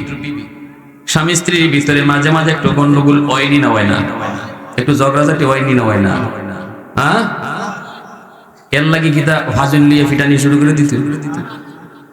আল্লাহ রসুলের জীবনে এমন ঘটছে, আম্মাজানের সাথে রসুলের একটু একটু মন কষাকষি হয়েছে। এটা মান অভিমান স্বামী স্ত্রীর ভিতর হতেই পারে। মহব্বত আর ভালোবাসা বিয়ার আগে নয়, মহব্বত আর ভালোবাসা হবে বিয়ার পরে স্বামী স্ত্রীর মধ্যে। আল্লাহ রসুল সাল্লাল্লাহু আলাইহি ইসলামের ভালোবাসা কি পরিমাণ ছিল, ওই ভালোবাসার মধ্যে একটু টুকটাক বাজাবাজি হতেই পারে। আম্মাজান একটু অভিমান করছেন, নবীও একটু অভিমান করছেন, দুইজনের জায়গাতে রাইট। নবী কই আমি ঠিক, আম্মাজান কই আমি ঠিক। এইবার এখন কেডা ঠিক আর কেডা বেঠিক, এটা কেডায় বিচার করতো? আল্লাহ রসুল কয় 3 নম্বর কেউরে আনি, বিচারক একজন আনি, আয়সা দেখি কার ভুল আর কার সঠিক। আম্মাজান কয় ঠিক আছে আপনি আনেন। আল্লাহ রসুল কয় কারে আনতাম? আম্মাজান কয় আপনার দ্বারে মন চায় তারে আনেন। রসুল কয় তোমার আব্বারে আনবে। বুঝিনি কান? এখন যদি মেয়ে বউ যদি শুনে যে বিচারক যিনি আইতেছেন তাই আব্বা, তে তো মহা খুশি, ঠিক কিনা? তে তো রায় আমার পক্ষে আইব। হযরত আবু বকর সিদ্দিককে নবী ডাকছেন, আওসেন একটা গড় বিচার করণ লাগে। সিদ্দিক আকবর আইসেন পরে আল্লাহ রসুল সাল্লাল্লাহু আলাইহি ওয়াসাল্লাম দাঁড়ানো, আম্মাদান আয়েশাও দাঁড়ানো। রসুলকে আবু বকর একটা বিচার করণ লাগে, তোমার বিচারের লাগে আনছি। কে সঠিক, আমি সঠিক না আয়েশা সঠিক? এইবার একটু বিচার করতে হয়, দেখো নিজের বেটি দিকে, নিজের মেয়ে দিকে আবার হক করলিও না। আবু বকর সিদ্দিক তো দাঁড়াই রইছে, ভিতরে ভিতরে খেপতাছে ও যে আজকে আমার রসুল আর তুমি আমার মেয়ে হইয়া রসুলের সাথে ঝগড়া করিয়া বিচারক পর্যন্ত আমারে আনাই লিছো। আচ্ছা বুঝে লই কি তা খবর। এইবার আল্লাহ রসুল কইতেছে আয়েশা তুমি আগে কইবাই না আমি আগে কইতাম। বিচারকে বিচার করবার আগে স্টেটমেন্ট দেওয়ার লাগে না নি? দুই পক্ষের তো স্টেটমেন্ট লাগে। এক পক্ষের তো খালি শুনলে হয় না, দুই পক্ষের স্টেটমেন্ট শুনলে বিচার করণ লাগে। তো আল্লাহ রসুল কইতেছে আয়েশা স্টেটমেন্টটা তুমি আগে দিবাই না আমি আগে দিবি? আম্মাদান কইতেছেন আপনি আগে দেন, তবে যা কইবার সত্য কথা হইল। ওই লাগাই দিছেন ফেসটা। যেটা কইবা, কারণ একটু মান অভিমান যে রইছে, ভিতরে তো গুসা আছে, গুসা আসেনি না, ও গুসার চুটি এই কথাটা কইলেছেন, যেটা কইবা যা কইন হাসা কইও। আল্লাহ রসুল হজম করে নিয়েছেন এই কথাটা, কিন্তু আবু বকর হজম করতে পারছেন, সিদ্দিক আকবর হজম করতে পারেন না এই কথাটা। এত ওজন, এত ভারী ছিল এই কথাটা, এত হিট করছে সিদ্দিকের, সাথে সাথে চেহারা বিবর্ণ হয়ে গেছে, বডি ফুলে গেছে। আমার রসুলের ব্যাপারে আমার মাইয়া কইলটা কি, যে আপনি যা কইবার সত্য কইেন। আজও পর্যন্ত মক্কার কাফিররা পর্যন্ত পারলো না আমার রসুল একটা মিছা কথা কইছেন প্রমাণ করতো। সেখানে আমার রসুলের ব্যাপারে আমার মেয়ে কিটা কইলো কি, কইলি কি তুই, কই ওই দৌড় দিক গিয়ে ওই মেরে এমন জোরে একটা চর, এক চরে গালের মধ্যে এমন জোরে চর দিছ, আম্মাজান জাগার মধ্যে গুইরা মাটি ফইরা দৌড় দিয়ে গিয়ে আল্লাহ রসুলের পিছে গিয়ে এমনি আঞ্জা দিয়ে দুইটা কইতেছেন, ইয়া রাসূলুল্লাহ আমারে বাঁচান। আবু বকর সিদ্দিক আবার গেছেন, গুসার চুটে আবার গেছেন মারতা। রসুল এমনি হাতটা দিয়া আম্মাজান রে এভাবে সেভ করে বলতেছেন, আবু বকর সাবধান, যেখানে আছে এখানে যাও। সাথে সাথে সিদ্দিক দাঁড়ায় গেছে।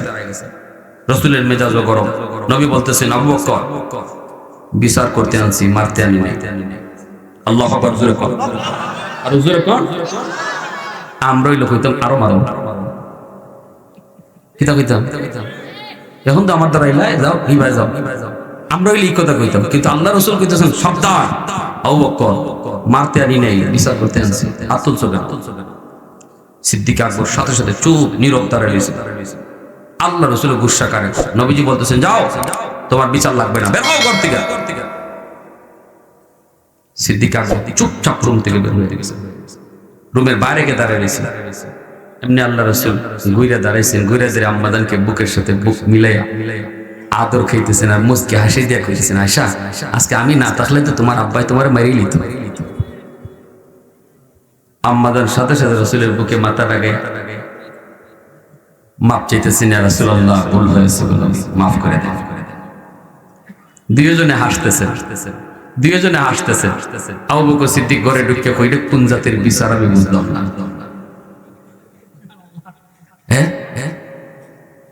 এই ছিল রাসূল করিম সাল্লাল্লাহু আলাইহি ইসলামের আদর্শ। এই হলো আমার নবী, আপনার নবী। সেই নবীর আদর্শ কই? আমরা কি এগুলা মানি, শুনি, বুঝি? আমরা আমার মতো চলতেছি। সিদ্দিক বলি, ইয়া রাসূলুল্লাহ ঝামেলা বাচ্চা উমরের সাথে। উমর কয়, তার জীবনের সব নেকি আমারে দিয়ে দিব, আর আমার জীবনের এক রাতের নেকি নিতে চাই। কয় রাতে? জোরে কোন, কয় রাতে? এক রাতে। মেহমান নিয়ে আসেন, এক রাতের নেকি। এখন ইয়া রাসূলুল্লাহ ওই রাতের নেকি যে কি পরিমাণ এটা তো আমি জানি না, আপনার কাছে আইছি আমরা শুধু জানার জন্য, ওই রাতে আমার কি পরিমাণ নেকি হইছে। আল্লাহ রসুল বলে, আবু বকর এটা কোন রাতের কথা বলছো? সিদ্দিক আকবর বলে, ইয়া রাসূলুল্লাহ সেই রাতটা হলো আপনার সাথে হিজরতের রাত। আল্লাহ নবী নীরব নিস্তব্ধ হয়ে গেলেন। নবীজি এইবার তিনি ডাক দিয়া বলেন, আবু বকর রে, জীবনের নেকি তোমরা বদলা বদলি করবা কি করবা না আমি জানি না, সিদ্ধান্ত আমি দেব না, তোমাদের ইচ্ছা। কিন্তু যেটা তুমি জানতে চেয়েছো, ওই রাতে তোমার কি পরিমাণ নেকি হয়েছে এটা আমি তোমাকে বলি, শুনো। ও আবু বকর, ওই এক রাতের নেকি যদি তোমার এক পাল্লায় রাখা হয়, আর উমর সহ গোটা উম্মতের নেকি যদি এক পাল্লায় রাখা হয়, তোমার পাল্লা পারি হয়ে যাবে। আরেকটু জোরে কন্যা সুবহানাল্লাহ, আরো জোরে সুবহানাল্লাহ। सिद्दीक तेरा नाम से इस्लाम रहेगा। একটু আগান, একটু আগান, এক মিনিট, একটা মিনিট ভাই, আধা মিনিটের ভিতরে একটু আগায় যান। লা ইলাহা ইল্লাল্লাহ। একটু চার আঙ্গুল জায়গাও যদি থাকে এক বাইরে জায়গা দেন, আল্লাহ আপনাকে জান্নাতে জায়গা করে দিবে। লা ইলাহা ইল্লাল্লাহ, লা ইলাহা ইল্লাল্লাহ, লা ইলাহা ইল্লাল্লাহ, লা ইলাহা ইল্লাল্লাহ।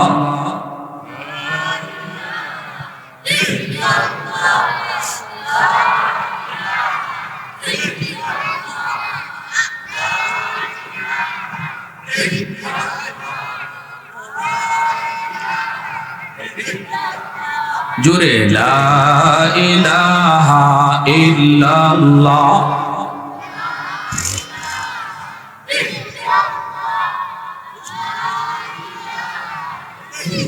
লা ইলাহা ইল্লাল্লাহু মুহাম্মাদুর রাসূলুল্লাহ।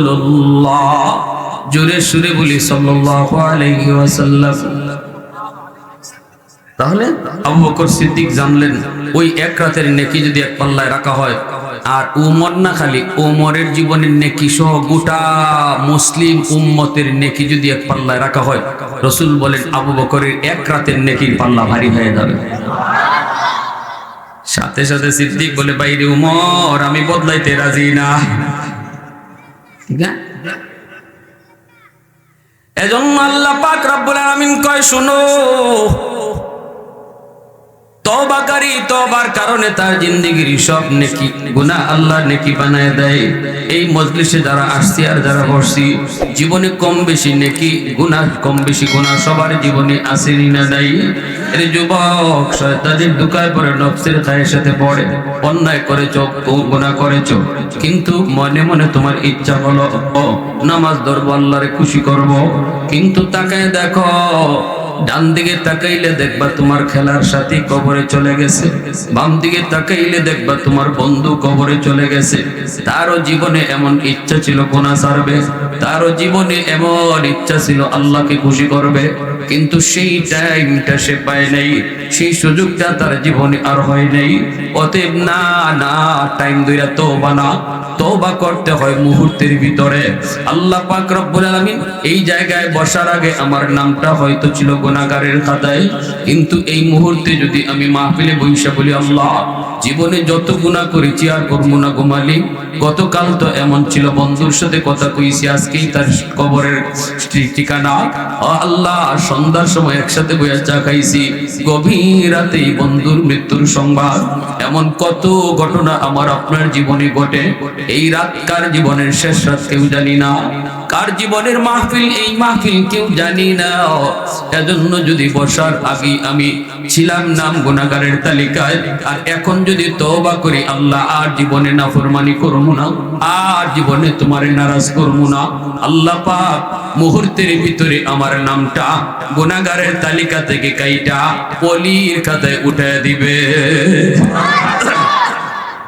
চেয়ারম্যানের হাত ধরে তওবা করতে হয় না, ইমাম সাহেবের হাত ধরেও তওবা করতে হয় না, গুনার কথা কাউকে শুনাইয়েও তওবা করতে হয় না। দিলে দিলে যদি আমি আল্লাহকে বলি, আল্লাহ, আল্লাহ, ভুল করেছি, আর না, আর জীবনে করব না, আমার এই কথাটা আমার পাশে যে বসা সেও শুনলো না, কিন্তু দিলের কথাটা শুনছেন কে? গরম মানুষ। আর আবু বকর হলেন নরম, উমর হলেন গরম। ইসলাম গ্রহণ করার আগে আমার জীবনের গুনাহ তোমার চেয়ে বেশি, এই কথাটি হযরত আবু বকর বলেন, তাহলে এবার বুঝো, আল্লাহ বলেছেন ইসলাম গ্রহণ করার পর তওবা করলে, ঈমান আনলে আল্লাহ পাক গুনাহ যেই পরিমাণ থাকে এই পরিমাণ গুনাহরে আল্লাহ নেকি বানায় দেয়। যদি এমনই হয়, তাহলে তোমার গুনাহ যদি বেশি হয়, এই গুনাহ তো আল্লাহ তওবার খাতিরে নেকি বানায় দিছে, তাহলে এবার নেকিও বেশি হয়ে গেছে। কথাটা বুঝে? গুনাহ যদি তোমার পাহাড় পরিমাণ হয়, গুনাহ যদি সাগর পরিমাণ হয়, তওবার খাতিরে আল্লাহ নেকিও সাগর পরিমাণ বানায় দিছে। তওবার কারণে আল্লাহ ওই পাহাড় পরিমাণ গুনাহকেও আল্লাহ পাহাড় পরিমাণ নেকি বানায় দিছে। অতএব আমি আবু বকরের চেয়ে তোমার জীবনের নেকি 1000 গুণ বেশি হয়ে গেল রে। এই কথা বলতে হযরত ওমর চুপ হয়ে গেলেন, নীরব হয়ে গেলেন। আল্লাহর কোরআনের আয়াত তো এই কথাই বলে, তওবার এত পাওয়ার, তওবার এত পাওয়ার, তওবাকারী তওবা করলে আল্লাহ পাক রব্বুল আলামিন তার জীবনের গুনাহগুলা যেই পরিমাণ থাকে এই পরিমাণ নেকি বানায়। এজন্য তওবাকারী তওবার লগে লগে আল্লাহর ওলি হয়ে যায়। তার জীবনে কোনো গুনাহ থাকে না, শুধু নেকি আর নেকি থাকে। তওবার কারণে কোনো গুনাহ থাকে না, খালি নেকি আর নেকি থাকে। কই নেকি আসলো কোত্থেকে? কই নেকি তার করতে হয় না, নেকি তার করাও লাগে না, বরং গুনাহ যেই পরিমাণ আসিল এই পরিমাণ গুনাহকে আল্লাহ নেকি বানায় দিছে। আল্লাহ নিজের থেকে নেকি বানায় দিছে। আল্লাহু আকবার, জোরে বলেন। যেই মাত্র এই কথাটা হযরত ওমর তিনি শুনলেন, তিনি তো নীরব নিস্তব্ধ হয়ে গেলেন।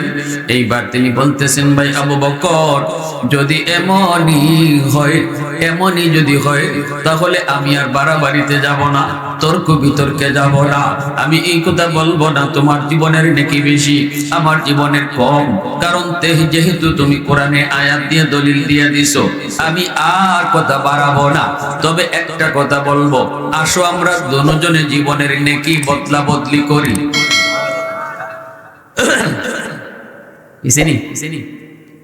তোমার জীবনের নেকি আমারে দিয়া দাও, আর আমার জীবনের সব নেকি তোমারে দিয়া দাও। যেহেতু আমার জীবনে নেকি বেশি তুমি বলতেছো, বেশি নেকি তুমি নিয়ে যাও, তোমারটা আমারে দিয়া দাও। হযরত ওমর বলেন, ভাই আবু বকর, জীবনের নেকিও লাগবে না, জীবনের নেকিও না, শুধু আমাকে তুমি এক রাতের নেকি দিবানি রে। একটা রাতের নেকি যদি তুমি আমি ওমরকে দাও, আমি ওমর আমার জীবনের সব নেকি এক রাতের নেকির বদলা দিয়া দিব। এই কথাটা বলতে আবু বকর তখন বলে, ভাই ওমর, সেটা কোন রাতের কথা তুমি বলছো? হযরত ওমর তখন নীরব হয়ে গেলেন, চোখ দিয়ে পানি ঝরে। বলার আগেই তার চোখ দিয়ে পানি ঝরতে লাগলো, কান্দেন আর বলেন, ভাই আবু বকর, সেই রাতটা হলো আমার মায়ার নবীর সাথে হিজরতের রাত। যেই রাতে আমার নবীকে নিয়ে তুমি হিজরত করেছ, ওই রাতের নেকিটা আমাকে দিবানি, বিনিময়ে আমি ওমর আমার জীবনের সব নেকি তোমাকে দিয়ে দিব। ওই রাত, যেই রাতে তুমি দরজার পাশে দাঁড়ায় ছিলে, নবীজি তিনি ঘরের মধ্যেই তিনি ছিলেন, দুশমন নবীকে চতুর্দিক দিয়ে ঘেরাও করে ফেললো। নবীজির ঘরের চতুর্দিক দিয়ে দুশমন ঘেরাও, আবু জাহেলের নেতৃত্বে সবাই নবীর ঘর ঘেরাও করে ফেললো। এইবার আল্লাহ পাক বলতেছিলেন, বন্ধু আজ রাতেই তুমি হিজরত করো, বন্ধু তুমি আবু বকরের বাড়িতে যাও। ও নবী, নবীজি তুমি আবু বকরের বাড়িতে যাও। সেদিন আল্লাহর নবী তার ঘরে ছিলেন, হযরত আলী নবীর ঘরেই ছিলেন। নবীজি বলতেছেন, আলী রে, আজ রাত আমি হিজরত করব, কিন্তু আমার কাছে দুশমনদের কিছু আমানত রয়েছে, ওই আমানতগুলি নিয়ে আমি কেমনে যাই? যদি আমি আমানত নিয়ে চলে যাই, তাহলে ওরা বলবে মুহাম্মদ আমাদের আমানত নিয়ে চলে গেছে। দুশমন নবীকে মারতে চায়, নবীকে হত্যা করতে চায়, অথচ আমার নবীকে এতটা বিশ্বাস করত, নবীর কাছেই তাদের টাকা পয়সা স্বর্ণ অলংকার, ওরা নবীজির কাছেই আমানত রাখত। নবীর প্রতি ঈমান আনত না, কিন্তু নবীজির সত্যবাদী বিশ্বস্ত এটা এমন মানা মানত, যারা নবীর ঘরে চতুর্দিক দিয়ে ঘেরাও আমার নবীকে হত্যার জন্য এসেছে, ওরাই আবার নিজেদের ধন দৌলত নবীর কাছে আমানত রেখেছে। আল্লাহ নবী বলে, আলী, আমি যদি এই মুহূর্তে চলে যাই, দুশমন বলবে মুহাম্মদ আমাদের আমানত নিয়ে চলেছে, আমানত নিয়ে চলে গেছে। না না, এমন অপবাদ আমি নবী সইতে পারবো না, আমানতটা আমি তোমার কাছে বুঝাই দিয়ে গেলাম।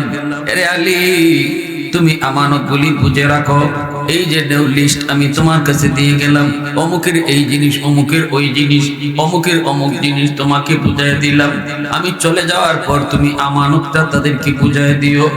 আর তুমি আমার চাদরের নিচে তুমি ঘুমাইবানি গো, আমার চাদরের নিচে তুমি ঘুমাইবানি। তুমি যদি আমার চাদরের নিচে ঘুমাও, ওরা মনে করবে মুহাম্মদ ঘুমায় রইছে। ঘুমন্ত অবস্থায় ওরা মারবে না, সিদ্ধান্ত ওদের ঘুমন্ত অবস্থায় মারবে না, সকাল হলে পরে এরা ঘরের ভিতরে ঢুকে মারবে। অতএব আলী, তুমি আমার চাদরের নিচে ঘুমায় পড়ো, তোমাকে মুহাম্মদ মনে করো, আর আমি আল্লাহর হুকুমে ওদের পাশ দিয়ে চলে যাব। কেমনে যাব সেটা আল্লাহ জানে। আল্লাহু আকবার, আরো যেরকম আল্লাহু আকবার। এ আলী তুমি পারবানি, রাজি নি? তুমি একটু বলো, চিন্তা করে বলো, চিন্তা করে বলো। রিক্স, শুধু রিক্স না, হাই রিক্স। আমার চাদরের নিচে যদি তুমি ঘুমাও, ওরা তোমাকে মোহাম্মদ মনে করে এই ঘুমন্ত অবস্থায় আক্রমণ করতে পারে। এবার আলী তুমি বলো রাজি কিনা, একটু চিন্তা করে কও। হযরত আলী বলে, ইয়া রাসূলুল্লাহ, কোনো চিন্তা ফিকির লাগবে না, আমি রাজি আছি। এই বাচ্চাগুলোর আওয়াজ করে। আলী বলে, নবী গো, চিন্তা ফিকির লাগবে না, আমি রাজি আছি, আমাকে চাদরের নিচে ঘুম পাড়াইয়া দেন। নবীজির চাদরে আলী তিনি ঘুমায় রইলেন। এইবার নবীজি বের হবেন ঘর থেকে। আল্লাহ কয়, বন্ধু বের হও। নবী কয়, মালিক কেমনে বের হই? ওরা তো চতুর্দিকে ঘেরাও করে রেখেছে, ওরা তো চতুর্দিকে ঘেরাও করে রেখেছে। আল্লাহ কয়, বন্ধু দুশ্মন আইছে এখন, কিন্তু আমি আল্লাহ আইছি আরো বহু আগে। আরো জোরে কও না সুবহানাল্লাহ। আরে এরা আইছে এখন তোমারে মারতো, আর আমি আল্লাহ তোমার পাহারাদার, আইছি আরো বহু আগে। আল্লাহ। এক মুষ্টি বালি হাতে নাও, সূরা ইয়াসিনের আয়াত পড়া ফু দাও, সবগুলি দুশমনরে অন্ধ বানায় দিব। নবী এক মুষ্টি বালু হাতে নিলেন। আল্লাহ নবী কয়, আল্লাহ, সামনের দিকে যদি বালু মারি পিছনের দুশমন বেঁচে যায়, পিছনের দিকে যদি মারি সামনের দুশমন বেঁচে যায়, ডান দিকে যদি মারি বামের দুশমন বেঁচে যায়। কেমনে কি করব? আল্লাহ কয়, বন্ধু ধুলাবালি মারা তোমার কাম, চতুর্দিকের দুশমনকে অন্ধ বানায় দেওয়া আমি আল্লাহর কাম। তোমার কাম তুমি করো, আমার কাম আমি করব। ঠিক না? তোমার কাম তুমি করো, আমার কাম আমি করব। নবীজি এক মুষ্টি ধুলা উড়ায় মারলেন, সবগুলি দুশমনকে আল্লাহ অন্ধ বানায় দিলেন। সব খালি চোখ কসলায়, খালি কই কিতাব পড়ছে, কিতাব পড়ছে, চোখ কসলায়। এই সুযোগে আল্লাহ কয়, বন্ধু এখন এরা দাঁড়িয়ে দিয়ে যাওগা। নবীজি হেরার দাঁড়িয়ে দিয়ে চলে যেতেছে। শয়তানে কয়, জায়গা রে জায়গা। ইবলিস আছে তো, দাঁড়ো। ইবলিসে কয়, জায়গা তো মুহাম্মদ জায়গা। কই যায়? কয়, তোরা চোখ কসলাইতেছো আর এই ফাঁকিতে মুহাম্মদ গেছে। আবু জাহেল ঘরের ভিতরে ঢুকছে, ঢুকিয়ে দেখে চাদর তুললেই দেখে আলী ঘুমায় রয়েছে। হায় হায়, ঠিকই তো মুহাম্মদ তো চলে গেছে। এখন তো চতুর্দিকে লোক পাঠাই দিছে, 100 উট পুরস্কার মুহাম্মদ রেজে দরবার, চতুর্দিকে লোক ছুটছে। আর আল্লাহ বলছে, বন্ধু তুমি আবু বকরের দরজায় যাও। আমি আপনি যদি আল্লাহকে প্রশ্ন করি, আল্লাহ তোমার হাবিব তো আমানত রেখে গেছে আলীর হাতে, তুমি তোমার আমানত কার কাছে পাঠাইছো? আল্লাহ কইব, আমি আমার আমানত আবু বকরের কাছে পাঠাইছি। সুবহান। সেই আবু বকর কত দামি। সিদ্দিক আকবরের দরজার পাশে গভীর রাতে নবী যেয়ে দাঁড়ালেন। দাঁড়িয়ে আস্তে করে নবী ডাক দিলেন, আবু বকর। গভীর রাতে দরজার পাশে নবী আস্তে করে ডাক দিলেন, আবু বকর। জোরে ডাক দেওয়া যায় না, কারণ দুশমন পিছনেতে আসতেছে। ডাকটা আস্তে করে দিতে দেরি হলো, কিন্তু আবু বকর সিদ্দিকের দরজা খুলতে দেরি হলো না। নবীকে, আবু বকর এত তাড়াতাড়ি কেমন করে তুমি দরজা খুলেছ? তুমি কি ঘুমাও নাই? সিদ্দিক তখন নবীকে বুকে জড়ায় কান্দে, নবী গো, 40 দিন আগে আপনি বলেছিলেন আবু বকর রেডি তাইকো, প্রস্তুত তাইকো, সতর্ক তাইকো, যে কোনো এক রাতে তোমাকে নিয়ে আমি হিজরত করব। নবী গো, 40 দিন আগে আপনি এই কথা আমাকে বলেছিলেন। সেই দিন থেকে আমি আবু বকর আজও পর্যন্ত কোন রাতে বিছানায় পিঠ লাগাই না গো নবী। সারাটা রাত আমি দরজার পাশে দাঁড়ায় অপেক্ষা করি, কখন আমার দিনের নবী এসে দরজার পাশে ডাক দিবে। যদি দরজা খুলতে দেরি হয় নবীর কষ্ট হবে, এজন্য আমি বিছানায় পিঠ লাগাই না, দরজার পাশে দাঁড়ায় দাঁড়ায় সারা রাত অপেক্ষা করি। এজন্য ডাক দিতে দেরি হয়েছে, খুলতে দেরি হয় নাই। সুবহানাল্লাহ, আরেকটু জোরে কোন সুবহানাল্লাহ। सिद्दीक तेरा नाम से इस्लाम रहेगा, सिद्दीक तेरा नाम से इस्लाम रहेगा, दुनिया की सदाकत में तेरा नाम रहेगा, दुनिया की सदाकत में तेरा नाम रहेगा, फारूक तेरा नाम से इस्लाम रहेगा, दुनिया की अदालत में तेरा नाम रहेगा, दुनिया की अदालत में तेरा नाम रहेगा। उस्मान तेरा नाम से इस्लाम रहेगा, दुनिया की सखावत में तेरा नाम रहेगा। हैदर तेरा नाम से इस्लाम रहेगा, दुनिया की शजाअत में तेरा नाम रहेगा। मुआविया तेरा नाम से इस्लाम रहेगा, दुनिया की सियासत में तेरा नाम रहेगा, दुनिया की सियासत में तेरा नाम रहेगा। मुसलमाনের आवाज এখন আল্লাহু আকবার। বাইরে বন্ধুরা, হযরত ওমর চোখের পানি জড়ায় জড়ায় সিদ্দিক আকবরকে বলতেছে, ভাই আবু বকর, ওই রাতের নেকিটা আমাকে তুমি দাও যেই রাতে তুমি 40টা রাত তুমি দরজার পাশে দাঁড়ানো ছিলি, আমার নবীর অপেক্ষায় তুমি দাঁড়ানো ছিলে, বিছানায় তুমি পিঠ লাগাও নাই, নবীজি ডাক দিতে দেরি তোমার দেরি হলো না, এরপরে নবীকে নিয়ে তুমি রওনা দিলে। আস্তে আস্তে তোমরা সেই গুহার কিনারায় চলে আসলে। সেই গুহা গারে সুর, সেটা তো পাহাড়ের উপরে, অনেক উপরে, একটা পাহাড়ের অনেক উপরে সেই গুহা। এই পাহাড়ের নিচে আইসা মায়ার নবীকে নিয়ে গুহার মধ্যে অবস্থান করবে, একটু লুকাবে, আত্মগোপন করবে। কিন্তু গুহায় উঠতে গেলে পাহাড় বেয়ে বেয়ে উঠতে হয়। সেদিন তুমি আমার মায়ার নবীকে পাহাড় বাইতে দাও নাই রে, তুমি তো আমার রহমতের নবীকে নিজের পিঠে উঠাইছো, নিজের পিঠে উঠাইয়া নিজে পাহাড় বায়া বায়া সেই গুহায় গিয়া পড়ছ। ওই রাতের নেকি, ওই রাতের নেকি, ওই রাতের নেকি, গুহার কিনারায় নবীকে নিয়ে পৌঁছলা। এরপর নবীকে তুমি আগে ঢুকতে দাও নাই, নিজেই যে আগে ঢুকছো আর বলেছ নবী গো আপনি আগে ঢুকবেন না, আপনি গুহার কিনারায় দাঁড়ান, আমি আগে যায় ঢুকি। যদি ওই গুহার ভিতরে কোনো হিংস্র জীব জানোয়ার থাকে, আমি আবু বকরকে মেরে ফেলুক, খেয়ে ফেলুক, উম্মতের তেমন ক্ষতি হবে না। কিন্তু যদি আপনার কোনো ক্ষতি হয় গো নবী, উম্মত সেই মাসুল দিতে পারবে না, গোটা উম্মত হালাক হয়ে যাবে, গোটা উম্মত হালাক হয়ে যাবে যদি আপনার কোনো ক্ষতি হয়। আমি আগে ঢুকি, আপনি এই জায়গায় দাঁড়ান। আমার মায়ার নবীকে তুমি এই গুহার মুখে দাঁড় করা, নিচে যে আগে ঢুকছো, ঢুইকে সবগুলি গর্তের মুখ তুমি পাগড়ি সিরা সিরা গর্তের মুখগুলা কাপড় দিয়ে তুমি ঢাকছো, বন্ধ করেছ। একটা গর্তের মুখ বন্ধ করার মতো কাপড় তোমার কাছে ছিল না, এই গর্তটা নিজের পা দিয়ে তুমি আটকায় রাখছো। আর নবীকে বলেছো, নবী গো আপনি গুহার ভিতরে ঢুকেন, এবার আপনি ভিতরে আসেন। নবীজি ভিতরে আসলেন। এবার নবীকে বলতেছো, ইয়া রাসূলুল্লাহ, বড় কষ্ট হয়েছে গো নবী, আপনি একটু বিশ্রাম নেন, আপনি একটু আমার উরুতে ঘুমান। সেদিন আমার নবীকে নিজের উরাতে তুমি ঘুম পাড়ায় দিছো রে ভাই আবু বকর, অথচ ঘুমের প্রয়োজনটা তোমার বেশি ছিল।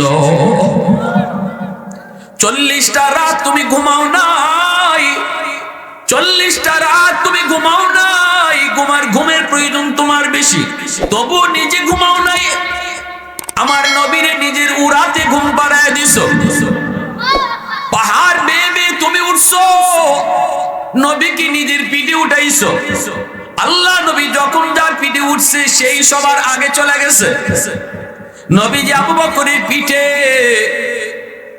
নবী বুরাকের পিঠে বুরাক সকলের আগে চলে গেছে, নবী আবু বকরের পিঠে আবু বকর উম্মতের আগে চলে গেছে। যখন সুবহানাল্লাহ, নবীজিকে আবু বকর পিঠে উঠাইলেন।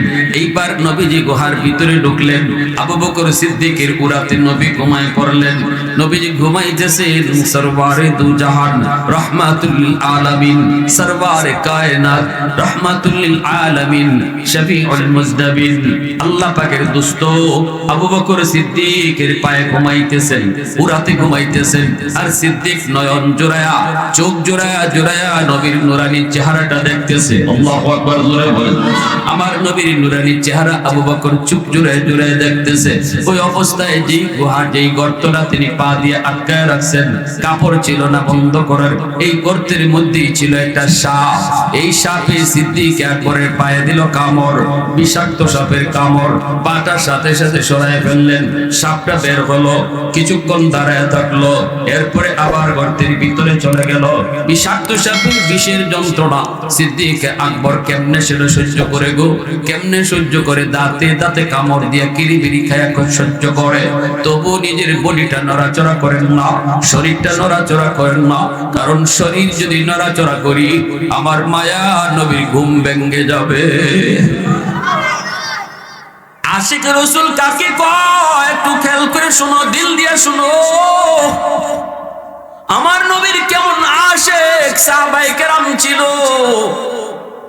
বিষের যন্ত্রণায় চেহারা পর্যন্ত কালো হয়ে যাইতেছে, তবু সিদ্দিক পা নাড়ায় না, বডি নাড়ায় না, দাঁতে দাঁতে কিরিমিরি খায়া হজম করে। কারণ আমার নবীর ঘুম ভাঙলে নবীর কষ্ট হবে। আল্লাহ নবী, রহমতের নবী, উরাতে ঘুমান। সিদ্দিক আকবর তিনি তো হজম করছেন। বাইরে এই অবস্থায় চোখ থেকে এক ফোঁটা চোখের পানি নবীর পবিত্র গাল মোবারকে পড়ে গেল। যেই মাত্র চোখের গরম পানি নবীজির গাল মুবারকে পড়ছে, সাথে সাথে আমার নবীর ঘুম ভেঙে গেছে। নবীজি ঘুম ভেঙে এইবার তাকায় দেখে সিদ্দিকের চেহারাটা কালো হয়ে গেছে। আল্লাহ, সাহাবায়ে কেরাম কি পরিমাণ ত্যাগ, কি পরিমাণ ধৈর্য, কি পরিমাণ কুরবানি করেছেন রাসূলের একটু আরামের জন্য। জোরে কন্যা সুবহানাল্লাহ। হযরত খুবাইব রাদিয়াল্লাহু তাআলা আনহুকে শুলিতে যখন চড়াবে, আবু সুফিয়ান শুধু এতটুকু কইছিল, খুবাইব তোমাকে তো শুলিতে চলাইয়া এখন আমরা ফাঁসি দিব, নিচ থেকে তীর মারব, তবে একটা কথা যদি তুমি বলো তাহলে তোমার মুক্তি দিয়া দিন। মারবো না। কোন কথা? কয়েকবার শুধু কও যে তুমি যেখানে এখন ঝুলতেছো এখানে মোহাম্মদ ঝুলতেছে, শুধু এতটুকু মুখে বলবা, বাস্তবে না। বাস্তবে তো মোহাম্মদ সেই কোথায়, তুমি শুধু একবার বলবা যে তোমার জায়গায় মোহাম্মদ এখানে ঝুলতেছে, মুখে শুধু বলবা, বাস্তবে না, তোমার মুক্তি দিয়ে দিন। হযরত খুবাইব বলেন, বেঈমানের দল, আহমকের দল, আমি খুবাইব জীবিত থাকবো আর আমার রাসূলের গায়ে একটা কাঁটা বিদ্ধ হবে, এটা কোনোদিন কল্পনাই করতে পারি না। সেখানে আমার রাসূল ঝুলবে আর আমি এটা মুখ দিয়ে বলবো, তোরা বললে কি, কইলিটা কি তোরা? সাথে সাথে আবু সুফিয়ান কইছিল, মা রাআইতু আহাদান ইউহিব্বু আহাদান কাআসহাবি মুহাম্মাদিন মুহাম্মাদা। আমি পৃথিবীতে এমন কোন মানুষ দেখি নাই যে মানুষ মানুষকে এতটা ভালোবাসতে পারে যতটা ভালোবাসছে মুহাম্মদের সাহাবীরা মুহাম্মদকে। কাফেরদের লিডার আবু সুফিয়ান বলছি, পৃথিবীতে এমনও ভালোবাসা হয় এটা আমি জানতাম না, মুহাম্মদের সাহাবীদেরকে যদি না দেখতাম যে কেউ কাউকে এতটা ভালোবাসতে পারে। আলী রাদিয়াল্লাহু তাআলা তাবুক যুদ্ধ থেকে ফিরে আসতেছেন, নবীজি তাবুক যুদ্ধ থেকে ফিরার পথে আল্লাহ রাসূল সাল্লাল্লাহু আলাইহি ওয়াসাল্লাম বলতেছেন, আলী আমি একটু বিশ্রাম নেব।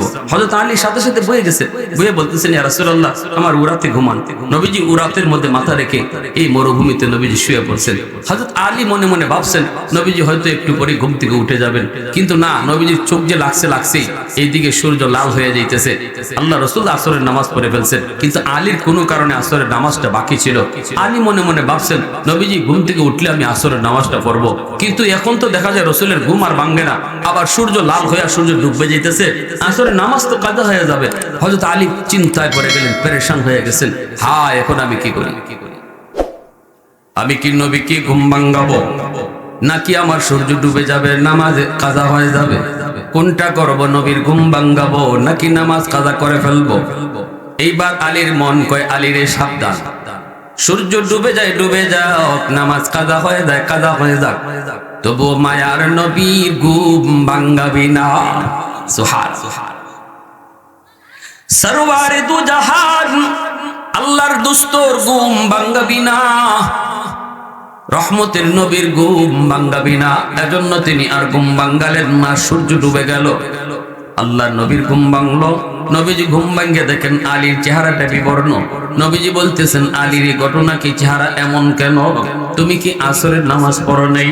সাথে সাথে তিনি বলতেছেন কান্না জড়িত কণ্ঠে, নবী গো, আমি মনে করছিলাম আপনি একটু পরেই ঘুম থেকে উঠে যাবেন, এজন্য আমি আপনাকে কিছু বলি নাই। আল্লাহর নবী কয়, আলী রে, আমারে কেন ডাক দিলি না?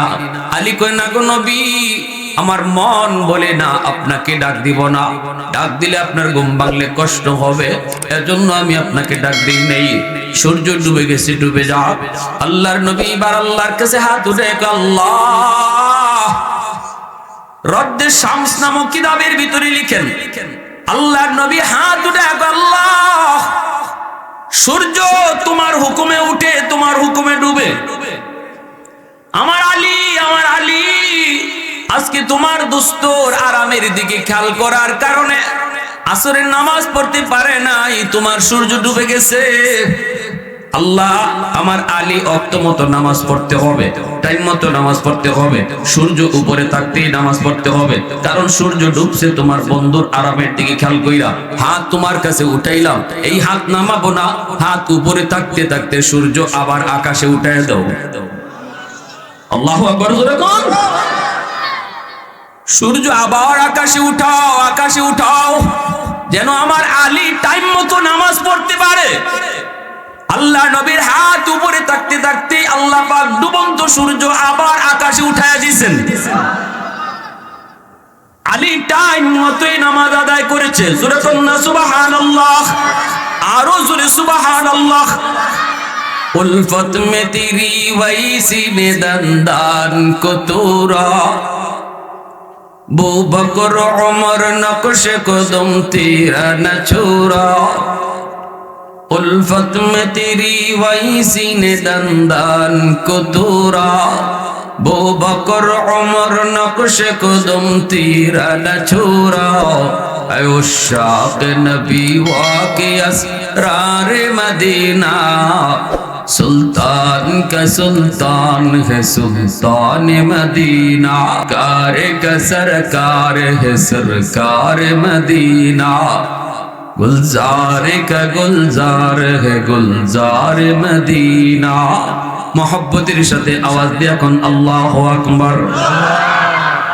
আমার ভাইরা বন্ধুরা জন্য বলছিলাম, ভাইরে আবু বকর সিদ্দিক রাদিয়াল্লাহু তাআলা আনহু, নবীজি তার উরাতে ঘুমাইতেছেন, সাপে কামড় দিল, বিষাক্ত সাপের বিষ তিনি হজম করে ফেললেন, দাঁতে দাঁতে কামড় দিয়া তবু নিজের শরীর নড়াচড়া করেন না, কারণ আমার নবীর ঘুম ভাঙবে, নবীর ঘুম ভাঙলে নবীর কষ্ট হবে। আল্লাহ নবীর পবিত্র গাল মোবারকে যখন এক ফোঁটা চোখের পানি পড়ে গেল, নবীজির ঘুম ভেঙে গেল। নবীজি বলতেছেন, আবু বকর চেহারাটা এমন কেন? সিদ্দিক বলে, ইয়া রাসূলুল্লাহ সাপে কামড় মারছে পায়ে। নবীজি কই কও কি? বলে হ। সাথে সাথে আল্লাহর নবী তার লব মোবারক আঙ্গুলে নিয়া ওই কাটা জায়গার মধ্যে নবীর লবটা লাগায়া দিতে দেরি হয়েছে। বিষাক্ত সাপের বিষকে আল্লাহ পানি করতে দেরি হলো না। নবীজির লবের মধ্যে কি পরিমাণ অ্যান্টিবায়োটিক, কি পরিমাণ অ্যান্টিবায়োটিক আল্লাহ আমার নবীর লবের মধ্যে রাখছেন, দিতে দেরি, বিষ পানি হইতে দেরি হইছে।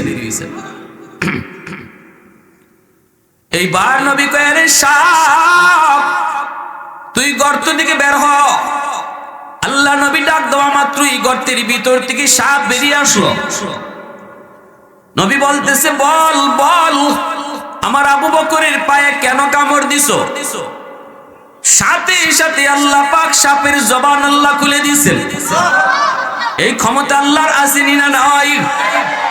আর রহমান আল্লামাল কুরআন খলাকাল ইনসান আল্লামাহুল বায়ান। কথা বলার শক্তি দেন কে? আল্লাহ চাইলে মানুষের জবান আল্লাহ কেড়ে নিতে পারে, আল্লাহ চাইলে গাছের জবান আল্লাহ খুলে দিতে পারে। সাথে সাথে সাপের জবান আল্লাহ খুলে দিলেন। সাপ আওয়াজ দেয়া কই, নবী গো মাপ চাই। আল্লাহু আকবার। ওগো নবীজি মাপ চাই, মাপ চাই। ওগো নবীজি, আমি ইচ্ছা করে আপনার আবু বকরের পায়ে কামড় দেই নাই, আমি ইচ্ছা করে কামড় দেই নাই, আমি অপারগ হয়ে কামড় দিয়েছি। নবী গো, এই গুহা আমার বাসস্থান নয়, আমার থাকার জায়গা হলো ওই যে জঙ্গল দেখতেছেন, খেজুর বাগান, ওই খেজুর বাগানে আমি সাপটা থাকতাম। একদিন আমি বাগানের পার দিয়া দুইজন তাওরাত কিতাবের পণ্ডিত যাইতেছে, এই বাগানে তারা একটু বিশ্রাম নিয়েছে। একজন আরেকজনকে বলতেছে, দোস্ত ওই যে দেখো একটা গুহা দেখা যায়, এই গুহাটার নাম হলো গারে সুর। এই গুহার কথাই আল্লাহ তাওরাত কিতাবে উল্লেখ করেছেন।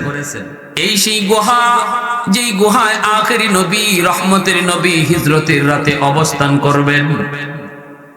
আমি এই কথাটা শুনে ফেলেছি গো নবী, সেদিন থেকে আমি আমার বাসস্থান পরিবর্তন করে গুহায় অবস্থান নিয়েছি, শুধু এক নজর আপনাকে দেখার জন্য।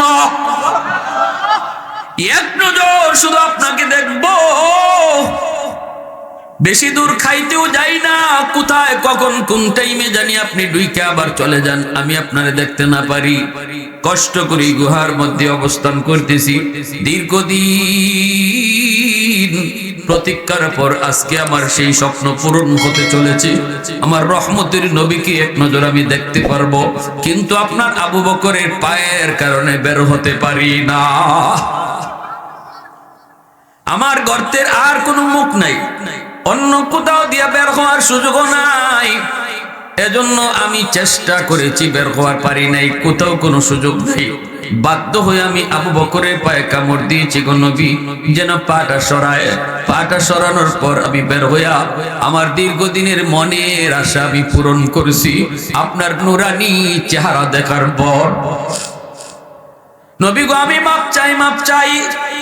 ভাইরা বন্ধুরা, সিদ্দিক আকবরের সামনে হযরত ওমর এই কথাগুলি বলতেছেন, আর চোখের পানি জোরে কাঁদতেছে, আর বলতেছে, ভাই আবু বকর, জিন্দেগির নেকি লাগবে না, শুধু ওই একটা রাতের নেকি আমাকে দিয়ে দাও, আমি ওমর আমার জীবনের সব নেকি দিয়ে দিব।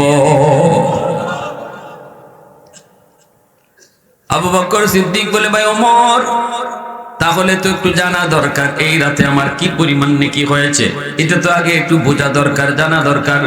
চলো, আমি নিজেও তো জানি না এই রাতে কি পরিমাণ নেকি হয়েছে, আমার তো জানা নাই। চলো আমরা নবীজির কাছে যাই, আল্লাহর নবীর কাছে গিয়ে একটু জানি এই রাতে আমার কি পরিমাণ নেকি হলো। আগে তো জানতে হবে, তারপরে তো বদলা বদলি করার কথা, আগে তো নিজেরটা নিজে বুঝতে হবে। দুজন চলে আসলেন নবীজির কাছে, আল্লাহর নবীর কাছে চলে আসলেন। আইসা দুজন সালাম জানালেন। নবীজি দেখতেছেন দুজন শ্বশুর হাজির, দুইজনই মায়ের নবীর শ্বশুর, দুইজনই নবীজির। আবু বকর সিদ্দিক নবীর, আবু বকর সিদ্দিক নবীর কি, হযরত ওমর নবীর কি, হযরত উসমান নবীর কি, মহান শ্বশুর, ওই তালে তালে সবই শ্বশুর। জামাই, জামাই সিলেটি ভাষা কয় দামান, আমরা বাংলা বাইনাসঙ্গের ভাষা কয় জামাই। হযরত আলী, এটা তো পারবা, এটা তো কমন। হযরত আলী নবীজির কি, জওয়ান যুবকরা মাতে না, যুবকরা কয়, এই তো সাধারণ জ্ঞান ভাই, এগুলা তো ইসলামের বেসিক নলেজ, ঠিক না? হ্যাঁ, কঠিন কোন প্রশ্ন করলে নীরব থাকতে, এগুলা তো নীরব থাকার কথা না, জটপট উত্তর। হযরত আলী নবীজির জামাই, নবীজির কোন মেয়ে হযরত আলীর কাছে ছিল? জোরে কও, পিছন থেকে কও। খাতুনে জান্নাত মা ফাতেমা রাদিয়াল্লাহু তাআলা আনহা, নবীজির কলিজার টুকরা মেয়ে ফাতেমা হযরত আলীর ঘরে, ঠিক না? তাইলে চার খলিফার প্রথম দুই খলিফা নবীজির শ্বশুর, আর পরের দুই খলিফা নবীজির জামাই। এটা মনে থাকবো সারা জীবন, সারা জীবন মনে থাকবো ইনশাআল্লাহ। বাপ মা কিছু জিনিস সন্তানকে শিশুকালে নিজেরা, বাপ মা যারা আছেন, আমরা কিছু জিনিস, কিছু কথা, ইসলামের মৌলিক কথা সন্তানকে ঘরে শিখাইতে হয়। সালাম কালাম বাপ মা সন্তানকে শিখাও, খাওয়ানোর দোয়া সন্তানকে মা শেখাও, ঘুমের দোয়া সন্তানকে মা শেখাও, এটা বাপ মার দায়িত্ব। বাপ মা সন্তানের প্রথম শিক্ষক, আর ঘর হলো তার প্রথম বিদ্যালয়। শিশু বাচ্চাটা ঘরের মধ্যে যা দেখে, যা শিখে, যা শুনে, এটা মরণ পর্যন্ত তার আসর করে।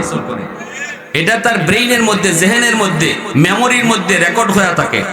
মা যা শিখায়, বাবা যা শিখায়। এজন্য শিশুকালে বাচ্চাদেরকে বাপ মার অনেক কিছু শিখানোর আছে, কারণ বাপ মা তার প্রথম শিক্ষক আর ঘর তার প্রথম বিদ্যালয়।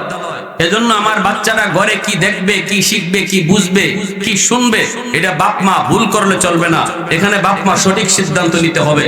যদি নেই, তাহলে আমার সন্তানের ভবিষ্যৎ আলোকিত। সন্তান দুনিয়াতে আইসে যেমন জান্নাতি হইয়া, কবরেও যাইব জান্নাতি হইয়া। আর যদি বাপ মা এই জায়গায় আমরা ভুল করি, আমার সন্তানকে কি দেখানোর কথা ছিল আর দেখাইতেছি কি, আমার সন্তানকে কি শোনানোর কথা ছিল শোনাইতেছি কি, আমার সন্তানকে শোনাইবার কথা কোরআন তেলাওয়াতের আওয়াজ, আমার সন্তানকে দেখাইবার কথা নামাজ পড়ানোর দৃশ্য, আমার সন্তানকে দেখাইবার কথা কোরআন পড়ার দৃশ্য, এগুলা না কইরা যদি গান বাজনার আওয়াজ তার কানে শোনাই, যদি তার নাচ গানের দৃশ্য তার চোখে দেখাই, এই সন্তান আইছিল দুনিয়াতে জান্নাতি হইয়া, আমি বাপ মার কারণে হইতেছে জাহান্নামী।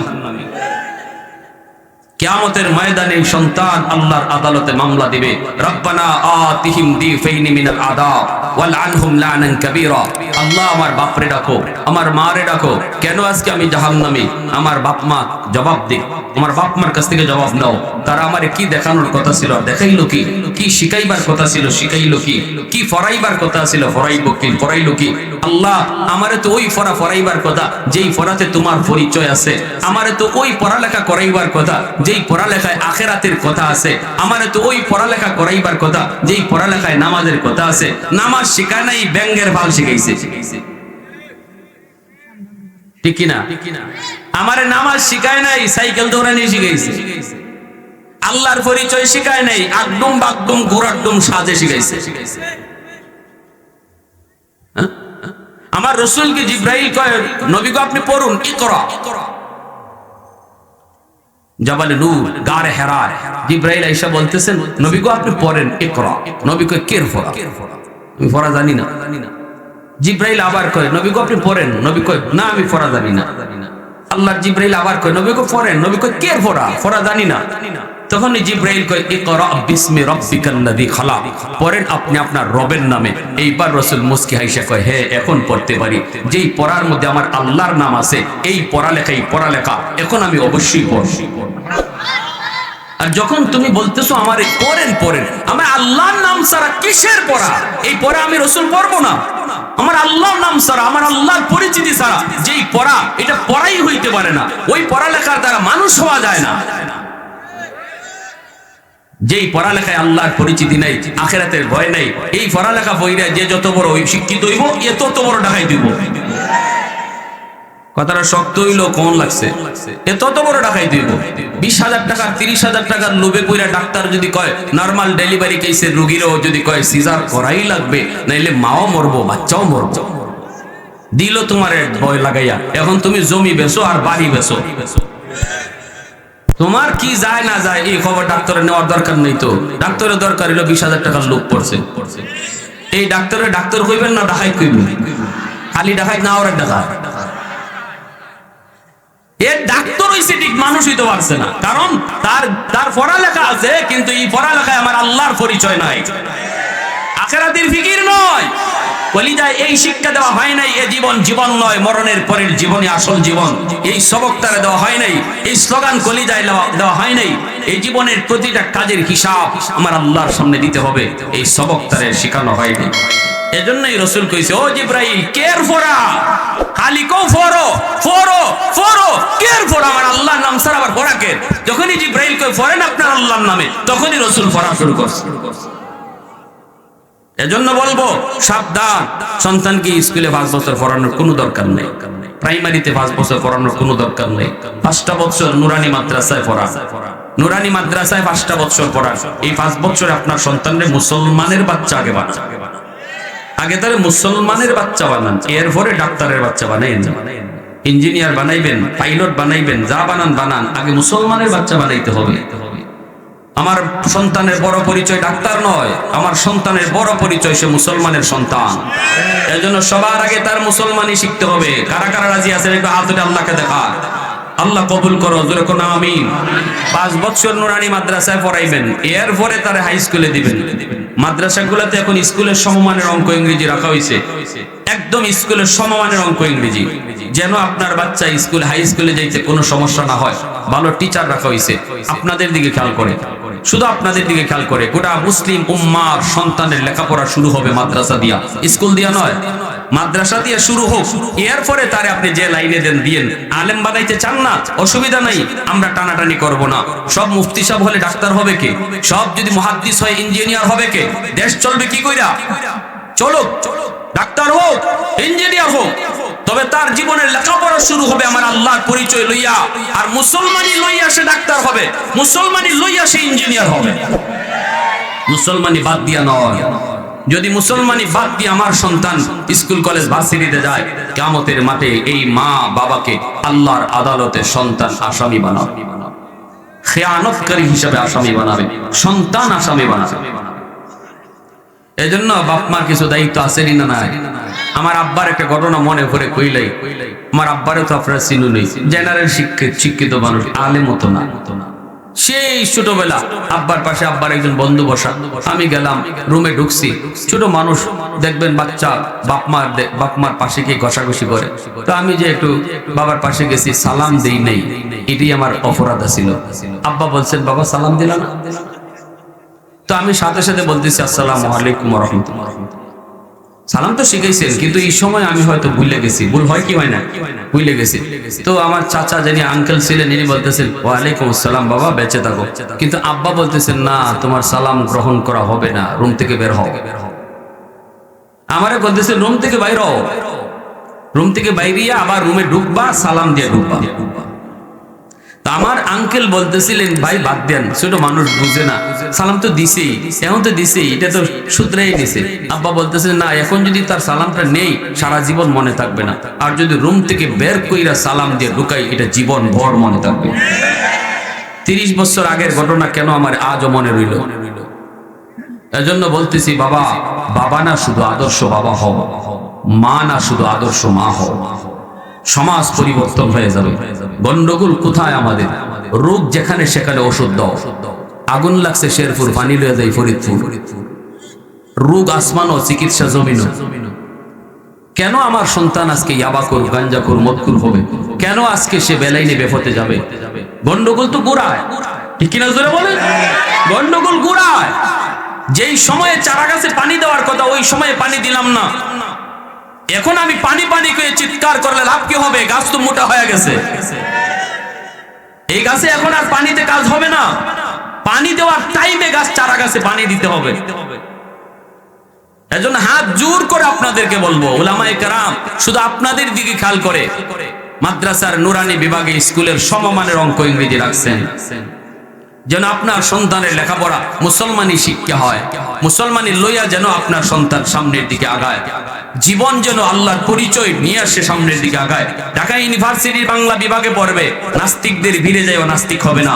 যদি 5 বছর নুরানি মাদ্রাসায় পড়াইয়া মুসলমানের বাচ্চা বানাইয়া তারপরে তারে স্কুল কলেজ ভার্সিটিতে দেন, নাস্তিকদের ধারে গিয়েও কোরআনের পক্ষে আওয়াজ উঠাবে ইনশাআল্লাহ, কোরআনের পক্ষে আওয়াজ উঠাবে। আল্লাহ আমাদেরকে সহি বুঝদান করুন, সবাই বলি আমিন, আরো জোরে বলেন আমিন। এজন্য আমার ভাইরা বন্ধুরা বলতেছিলাম, ও ভাইরা বন্ধুরা, আবু বকর সিদ্দিক রাদিয়াল্লাহু তাআলা আনহু নবীজির শ্বশুর, হযরত ওমর তিনিও নবীর শ্বশুর, দুনো শ্বশুর আইসা হাজির, দুজন শ্বশুর আইসা হাজির। আল্লাহ নবী রহমতের নবীর করে আবু বকর সিদ্দিকের মেয়ে নাম কি? আম্মাজান আয়েশা সিদ্দিকা রাদিয়াল্লাহু তাআলা আনহা, তিনি আবু বকর সিদ্দিকের মেয়ে, নবীজির পবিত্র বিবি। স্বামী স্ত্রীর ভিতরে মাঝে মাঝে একটু গন্ডগোল হয়নি না হয় না? একটু ঝগড়াঝাটি হয়নি না হয় না? হ্যাঁ, এর লাগে কি তা হাজুন লিয়ে ফিটানি শুরু করে দিত? আল্লাহ রসুলের জীবনে এমন ঘটছে, আম্মাজানের সাথে রসুলের একটু মন কষাকষি হয়েছে। এটা মান অভিমান স্বামী স্ত্রীর ভিতর হতেই পারে। মহব্বত আর ভালোবাসা বিয়ার আগে নয়, মহব্বত আর ভালোবাসা হবে বিয়ার পরে স্বামী স্ত্রীর মধ্যে। আল্লাহ রাসূল সাল্লাল্লাহু আলাইহি ইসলামের ভালোবাসা কি পরিমাণ ছিল। ওই ভালোবাসার মধ্যে একটু টুকটাক বাজাবাজি হতেই পারে। আম্মাজান একটু অভিমান করছেন, নবীও একটু অভিমান করছেন, দুইজনের জায়গাতে রাইট। নবী কই আমি ঠিক, আম্মাজান কই আমি ঠিক। এইবার এখন কেডা ঠিক আর কেডা বেঠিক এটা কেডায় বিচার করতো? আল্লাহ রাসূল কয় 3 নম্বর কেউরে আনি, বিচারক একজন আনি আয়সা দেখি কার ভুল আর কার সঠিক। আম্মাজান কয় ঠিক আছে আপনি আনেন। আল্লাহ রাসূল কয় কারে আনতাম? আম্মাজান কয় আপনার যারে মন চায় তারে আনেন। রাসূল কয় তোমার আব্বারে আনবে, বুঝিনি কাম। এখন যদি মেয়ে বউ যদি শুনে যে বিচারক যিনি আইতেছেন তাই আব্বা, তে তো মহা খুশি, ঠিক কিনা? তে তো রায় আমার পক্ষে আইব। হযরত আবু বকর সিদ্দিককে নবী ডাকছেন, আওসেন একটা গড় বিচার করন লাগে। সিদ্দিক আকবর আইসেন পরে আল্লাহ রাসূল সাল্লাল্লাহু আলাইহি ওয়াসাল্লাম দাঁড়ানো, আম্মাদান আয়েশাও দাঁড়ানো। রাসূলকে আয়েশা আবু বকর একটা বিচার করন লাগে, তোমার বিচারের লাগে আনছি, কে সঠিক, আমি সঠিক না আয়েশা সঠিক? এবার একটু বিচার করতে হয়, দেখো নিজের বেটি দিকে নিজের মেয়ে দিকে আবার হক লইও না। আবু বকর সিদ্দিক তো দাঁড়াই রইছে, ভিতরে খেপতাছে ও যে আজকে আমার রাসূল আর তুমি আমার মেয়ে হইয়া রাসূলের সাথে ঝগড়া কইরা বিচারক পর্যন্ত আমারে আনাই লইছো। আচ্ছা বুঝে লই কি তা খবর। তো এবার আল্লাহ রাসূল কইতেছে আয়েশা তুমি আগে কইবাই না আমি আগে কইতাম। বিচারকে বিচার করবার আগে স্টেটমেন্ট দেওয়ার লাগে না নি? দুই পক্ষের তো স্টেটমেন্ট লাগে। তো এক পক্ষের তো খালি শুনলে হয় না, দুই পক্ষের স্টেটমেন্ট শুনলে বিচার করন লাগে। তো আল্লাহ রাসূল কইতেছে আয়েশা স্টেটমেন্টটা তুমি আগে দিবাই না আমি আগে দিবি? আম্মাদান কইতেছেন আপনি আগে দেন, তবে যা কইবার সত্য কথা হইল। ওই লাগাই দিছেন ফেসটা, যেটা কইবা। কারণ একটু মান অভিমান যে রইছে ভিতরে তো গোসা আছে নি না? ও গোসার চুটি এই কথাটা কইলেছেন, যেটা কইবা যা কইন হাসা কইও। আল্লাহ রাসূল হজম করে নিছেন এই কথাটা, কিন্তু আবু বকর হজম করতে পারছেন, সিদ্দিক আকবর হজম করতে পারেন না এই কথাটা। এত ওজন এত ভারী ছিল এই কথাটা, এত হিট করছে সিদ্দিকের, সাথে সাথে চেহারা বিবর্ণ হয়ে গেছে, বডি ফুলে গেছে। আমার রাসূলের ব্যাপারে আমার মাইয়া কইলোটা কি যে আপনি যা কইবার সত্য কইেন। আজও পর্যন্ত মক্কার কাফিররা পর্যন্ত পারলো না আমার রাসূল একটা মিছা কথা কইছেন প্রমাণ করতো। সেখানে আমার রাসূলের ব্যাপারে আমার মেয়ে কিটা কইলো কি? কইলি কি তুই? কই ওই দৌড় দিক গিয়ে ওই মেরে এমন জোরে একটা চর, এক চরে গালের মধ্যে এমন জোরে চর দিছেন, আম্মাজান জাগার মধ্যে গুইরা মাটি ফইরা দৌড় দিয়ে গিয়ে আল্লাহ রাসূলের পিছে গিয়ে এমনি আঞ্জা দিয়ে দৌড়ে কইতেছেন ইয়া রাসূলুল্লাহ আমারে বাঁচাও। আবু বকর সিদ্দিক আবার গেছেন গিয়ে গুসার চুটে আবার গেছেন মারতা। রাসূল এমনি হাতটা দিয়া আম্মাজান রে এভাবে সেভ করে বলতেছেন আবু বকর সাবধান, যেখানে আছে এখানে যাও। সাথে সাথে সিদ্দিক দাঁড়ায় গেছে। রাসূলের মেজাজও গরম। নবী বলতেছেন আবু বকর বিচার করতে আনছি, মারতে আনি নাই। আল্লাহু আকবার, জোরে কর, আরো জোরে কর। আমরাই লোক হইতাম আরো মারো, কিতা কইতাম এখন তো আমার দ্বারা ইলাই যাও নিভাই যাও, আমরা এই কথা কইতাম। কিন্তু আল্লাহ রাসূল কইতেছেন সাবধান আবু বকর মারতে আনি নাই, বিচার করতে আনছি। আতুল চোখে সিদ্দিক আকবর সাথে সাথে চুপ নীরব দাঁড়ায় রইছে। আল্লাহ রাসূলের গুসা কারে করে। নবীজি বলতেছেন যাও তোমার বিচার লাগবে না, বের হও ঘর থেকে। সিদ্দিক আকবর চুপচাপ রুম থেকে বের হয়ে গেছে, রুমের বাইরে গিয়ে দাঁড়ায় রয়েছে। এমনি আল্লাহ রাসূল ঘুরে দাঁড়াইছেন, ঘুরে ধরে আম্মাদানকে বুকের সাথে বুক মিলাইয়া আদর খাইতেছেন আর মুচকি হাসি দিয়ে কইতেছেন আয়েশা আজকে আমি না থাকলে তো তোমার আব্বাই তোমার মেরেই লিত। আম্মাদান সাথে সাথে রাসূলের বুকে মাথা লাগাই মাপ চাইতেছেন, ইয়া রাসূলুল্লাহ ভুল হয়েছে, মাফ করে দেন। দুইজনে হাসতেছে। আবু বকর সিদ্দিক ঘরে ঢুকে কইলে কোন জাতের বিচার আমি বুঝলাম না।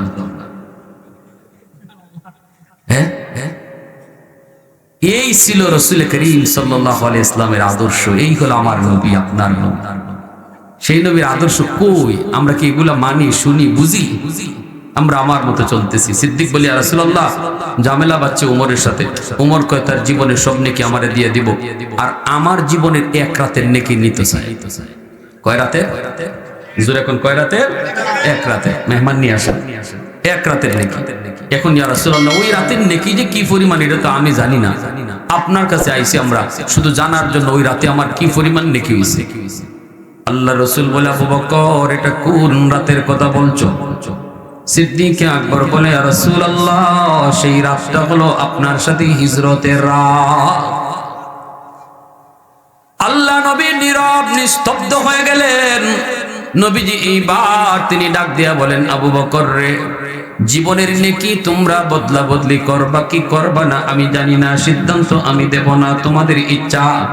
কিন্তু যেটা তুমি জানতে চেয়েছো, ওই রাতে তোমার কি পরিমাণ নেকি হয়েছে এটা আমি তোমাকে বলি, শুনো।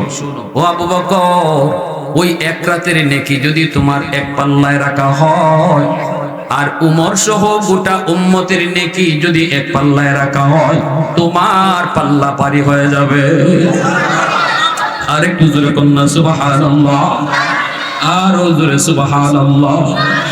सिद्दीक तेरा नाम से इस्लाम रहेगा। একটু আগান, একটু আগান, এক মিনিট, একটা মিনিট ভাই, আধা মিনিটের ভিতরে একটু আগায় যান। লা ইলাহা ইল্লাল্লাহ। একটু চার আঙ্গুল জায়গাও যদি থাকে এক বাইরে জায়গা দেন, আল্লাহ আপনাকে জান্নাতে জায়গা করে দিবে। লা ইলাহা ইল্লাল্লাহ, লা ইলাহা ইল্লাল্লাহ, লা ইলাহা ইল্লাল্লাহ, লা ইলাহা ইল্লাল্লাহ।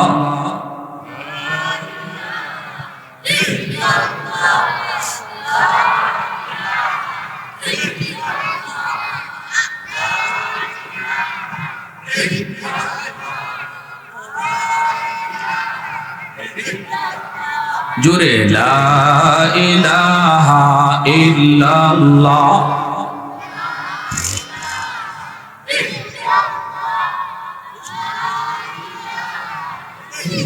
লা ইলাহা ইল্লাল্লাহু মুহাম্মাদুর রাসূলুল্লাহ। জোরে সুরে বলি সাল্লাল্লাহু আলাইহি ওয়াসাল্লাম। তাহলে আবু বকর সিদ্দিক জানলেন ওই এক রাতের নেকি যদি এক পাল্লায় রাখা হয়, আর উমর না খালি উমরের জীবনের নেকি সহ গোটা মুসলিম উম্মতের নেকি যদি এক পাল্লায় রাখা হয়, রাসূল বলেন আবু বকরের এক রাতের নেকির পাল্লা ভারী হয়ে যাবে। সাথে সাথে সিদ্দিক বলে, বাইরে উমর, আমি বদলাইতে রাজি না। এজন্য আল্লাহ পাক রব্বুল আলামিন কয়, শুনো, তওবাকারী তওবার কারণে তার জিন্দেগির সব নেকি গুনাহ আল্লাহ নেকি বানায় দেয়। এই মজলিসে যারা আসছি আর যারা বসছি, জীবনে কম বেশি নেকি গুনাহ, কম বেশি গুনাহ সবার জীবনে আসেনি না নাই? এর যুবক, শয়তানের ধোঁকায় পড়ে নফসের খায়ের সাথে পড়ে, অন্যায় করেছো, গুনাহ করেছো, কিন্তু মনে মনে তোমার ইচ্ছা হলো নামাজ ধরবো, আল্লাহরে খুশি করব, কিন্তু তাকায় দেখো, ডান দিকে তাকাইলে দেখবা তোমার খেলার সাথী কবরে চলে গেছে, বাম দিকে তাকাইলে দেখবা তোমার বন্ধু কবরে চলে গেছে। তারও জীবনে এমন ইচ্ছা ছিল গুনাহ ছাড়বে, তারও জীবনে এমন ইচ্ছা ছিল আল্লাহকে খুশি করবে, কিন্তু সেই টাইমটা সে পায় নাই, সেই সুযোগটা তার জীবনে আর হয় নাই। অতএব না না, টাইম ধরে তওবা না, তওবা করতে হয় মুহূর্তের ভিতরে। আল্লাহ পাক রব্বুল আলামিন এই জায়গায় বসার আগে আমার নামটা হয়তো ছিল গুনাহগারের খাতায়, কিন্তু এই মুহূর্তে যদি আমি মাহফিলে বইসা বলি, আল্লাহ, জীবনে যত গুনাহ করেছি আর করব না গো মালিক, গতকাল তো এমন ছিল বন্ধুর সাথে কথা কইছি, আজকেই তার কবরের ঠিকানা, আল্লাহ, সন্ধ্যার সময় একসাথে বইয়া চা খাইছি, গভীর রাতে বন্ধুর মৃত্যুর সংবাদ, এমন কত ঘটনা আমার আপনার জীবনে ঘটে। এই রাত কার জীবনের শেষ রাত কেউ জানি না, কার জীবনের মাহফিল এই মাহফিল কেউ জানি না। এজন্য যদি বসার আগে আমি ছিলাম নাম গুনাহগারের তালিকায়, আর এখন যদি তওবা করি, আল্লাহ, আর জীবনে নাফরমানি করব না, আর জীবনে তোমারে নারাজ করব না, আল্লাহ পাক মুহূর্তের ভিতরে আমার নামটা গুনাহগারের তালিকা থেকে কাইটা ওলির খাতায় উঠায় দিবে। চেয়ারম্যানের হাত ধরে তওবা করতে হয় না, ইমাম সাহেবের হাত ধরেও তওবা করতে হয় না, গুনার কথা কাউকে শুনাইয়েও তওবা করতে হয় না। দিলে দিলে যদি আমি আল্লাহকে বলি, আল্লাহ, আল্লাহ, ভুল করেছি, আর না, আর জীবনে করব না, আমার এই কথাটা আমার পাশে যে বসা সেও শুনলো না, কিন্তু দিলের কথাটা শুনছেন কে? একটু জোরে বলো, কে? আল্লাহ শুনছে। আল্লাহকে, বান্দা, কেউ শুনলো না তোর দিলের কথা, আমি আল্লাহ শুনলাম, যা, তোর নাম আমি ওলির খাতায় উঠাইয়া দিছি। সব গুনাহকে আল্লাহ